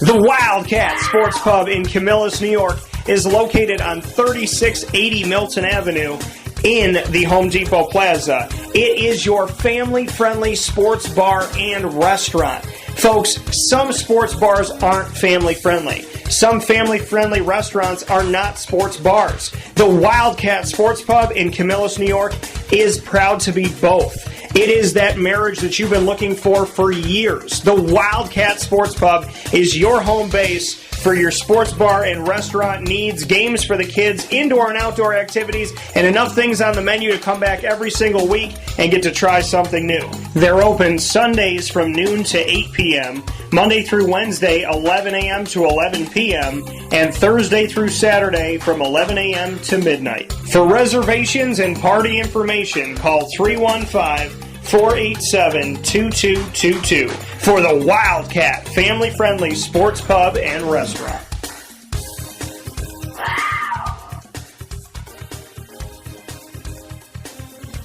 GG Cards and Breaks. Like, comment, subscribe. GG Cards and Breaks coming to you on 639 Delmar Place in Syracuse, New York is your one-stop sports card and hobby shop. You can go and see them 7 days a week, Monday through Saturday from 10 a.m. to 6 p.m. And on Sundays from 10 to 5, you will find hockey, basketball, football, baseball, soccer, all sport, AEW, UFC, as well as Disney Lorcana. So many different series of the Disney Lorcana, including the newest series featuring Ursula. What's up? Make sure you go out and get all of that, including Pokemon, while supplies last. Because you never know. Somebody can go in there, make a run on it. The Disney Lorcana, they got it in. You got a bunch of people buying it up, and they have to get another shipment. So there's a lot of great things at GG Cards and Breaks, and they have a plethora, like I just described, of cards that they have in the sports world as well as the trading card world. But you have to get over there to get to it before anybody else does. They have singles, they have graded cards, they have packs, they have boxes, and it's fun. It's so much fun. If you're a Disney fan, if you like playing those games, you like those skill and strategy games, you love Pokemon, there's so much that goes into that world that is so much fun and so exciting. And then in the sports card collecting world, be it your team, be it your favorite player, be it that maybe you're collecting autographs, maybe you're getting something for a friend, or maybe you want to do something for your dad, right? So you're looking for a Mickey Mantle or something of that respect. You never know what you're going to find at GG Cards and Breaks. They're always getting product in, and they're always having product go out. So you should get over there today. Let them know that DT sent you to my favorite sports card and trading card shop, 639 Delmar Place in Syracuse, New York. Experience the difference at GG Cards and Breaks, 7 days a week. With that being said, here on Wake Up Call with Dan Tortora, happy to be here with you inside of the Heritage Hill Studios, and I cannot thank my guests enough. I love them both. Ma and Pa's Kettle Corn and Popcorn Factory bringing you what's poppin'. Shout out to Brendan Murphy, returning after a 2-week time away as he was in Ireland having fun and getting his face on beer, which is really cool and awesome, and I'm really happy he got to go over there and have some fun. Shout out to the newlyweds as well. God bless you on a lifetime of happiness, safety, health, love, and all good things by the grace of God in Jesus' most precious name. And to have a long, fruitful life that goes by slowly and is a ton of fun. My best to you all and to all the newlyweds out there and to everybody falling in love. And a big time shout out to Bob Beretta, who I met as the athletics director at Moyne College and now becoming the VP and director of Intercollegiate Athletics at St. Bonaventure. There is, like I said, I don't know if I can say I've ever had a better mentor, and I feel like Bob and I have literally just like, I feel like if our relationship and our positive effect on each other was a binder, I feel like we literally just like took off the tape to open the binder. Like we're just getting started with the initial of this. So big time shout out to one of the best people that God has blessed me with in my life, Mr. Bob Beretta, and of course one of my brothers, Brendan Murphy. So that being said, thanks for tuning in on Wake Up Call with Dan Tortora, live Monday through Friday from 9 a.m. to 11 a.m. Eastern Time, youtube.com and facebook.com, both /Wake Up Call DT, and on wakeupcalldt.podbean.com. Once we go live, we jump into the archive, and you can search us on Amazon Music, Audible, iHeartRadio, iTunes and Apple Podcasts, Player FM, Podbean, Podchaser.com, Podvine, Spotify, TuneIn, YouTube, and others. All you have to do is search Wake Up Call with Dan Tortora or Wake Up Call DT as one word. So make sure you check us out. When you find us on your favorite platform, follow us, subscribe to us. It's free. Just make sure you click that follow, subscribe, whatever that button is on that specific channel to connect with us so you never miss anything again. You can also ask Alexa or your Google Home device to play the latest episode of Wake Up Call with Dan Tortora, and they will do that for you as well. Big time shout out to our incredible partnership group here in Central and Upstate New York, Heritage Hill Brewhouse and Heritage Hill North, Carvel DeWitt, the Wildcat Sports Pub, GG Cards and Breaks, Avicoli's, Canine Camp Dog Daycare, Chick-fil-A Cicero and Chick-fil-A Clay, Canine Campground Dog Boarding, Ma and Pa's Kettle Corn and Popcorn Factory, Pizza Man, Great Lakes Honda City, Mother's Cupboard, and of course we are the exclusive multimedia marketing partner of your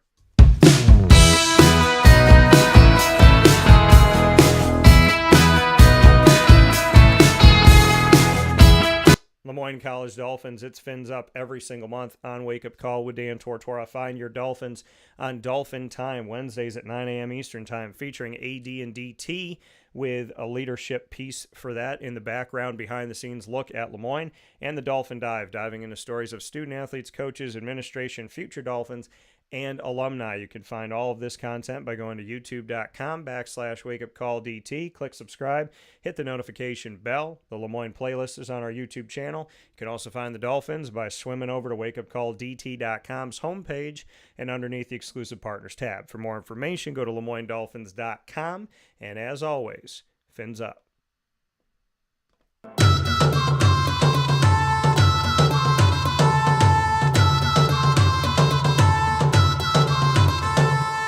The Bryan and Stratton College Bobcats of Syracuse are exclusive multimedia marketing partners with Wake Up Call with Dan Tortora. You will find your Bobcats in the Bobcat Buzz every single month on Wake Up Call with Dan Tortora.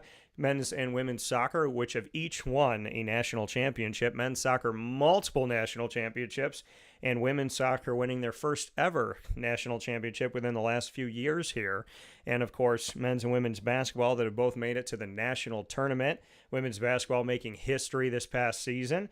And we have also seen the uptick of a program that started just a couple years ago with a lot of exciting recruitment coming in with head coach Sean Peak, and that is the baseball program and the esports program under Connor Carroll. Very excited about that. So many great things happening for Bryan and Stratton College of Syracuse, with 2 campuses overseen by Mary Hawkins, the director for Syracuse campuses, and those campuses are on James Street in Syracuse and right off of Route 57 in Liverpool, right across the street from Avicoli's. For all of our content with the Bobcats, go to youtube.com/wakeupcalldt. Click subscribe, hit the notification bell, find the BSC Syracuse playlist. You can also find the Bobcats on wakeupcalldt.com's homepage and underneath the exclusive partners tab on wakeupcalldt.com. For more information, go to syracuse.bscbobcats.com.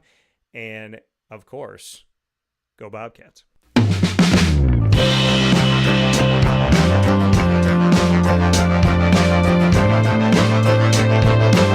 The Binghamton University Bearcats are exclusive multimedia marketing partners with Wake Up Call with Dan Tortora. You'll find that Big B every single month on Wake Up Call. Tuesdays at 10 a.m. Eastern Time is Bearcat time, and we feature specials monthly known as Moments with Marshall, featuring Athletics Director of Binghamton University, Gene Marshall, as well as our Bearcat Break Room with student athletes, coaches, and administration. You will find all of our content by going to youtube.com/wakeupcalldt. Click subscribe, hit the notification bell, and find our Binghamton University playlist. You can also find your Bearcats by clawing your way over to wakeupcalldt.com's homepage and underneath the exclusive partners tab. For more information, go to bubearcats.com, and as always, go Bearcats. With that being said, here on Wake Up Call with Dan Tortora, I thank you, I appreciate you for tuning in today for the return of Murph and for a very special exclusive. You will not find it like this anywhere else. Conversation with Bob Beretta, one of the truly remarkable leaders, not in the athletic world, but on this planet. And like I said, a mentor second to none to me. Find us on Facebook at Wake Up Call DT, X at Call DT, Instagram at wakeupcall_DT. From the Heritage Hill Studios, by the way, I had an awesome time yesterday. Lily and I did at Heritage Hill Brewhouse out in Pompey. I got to bring Lily out for the first time ever to Heritage Hill, and Heritage Hill Brewhouse and Heritage Hill North are both dog friendly, which I absolutely cannot thank Dan Palladino enough for. Lily had a great time. Dan gave us an awesome ride around the grounds, and Lily and I got to walk the grounds as well. So shout out to Heritage Hill. We're proud that you're our exclusive studio partner, and God bless to y'all. No stress. Do your best. Have a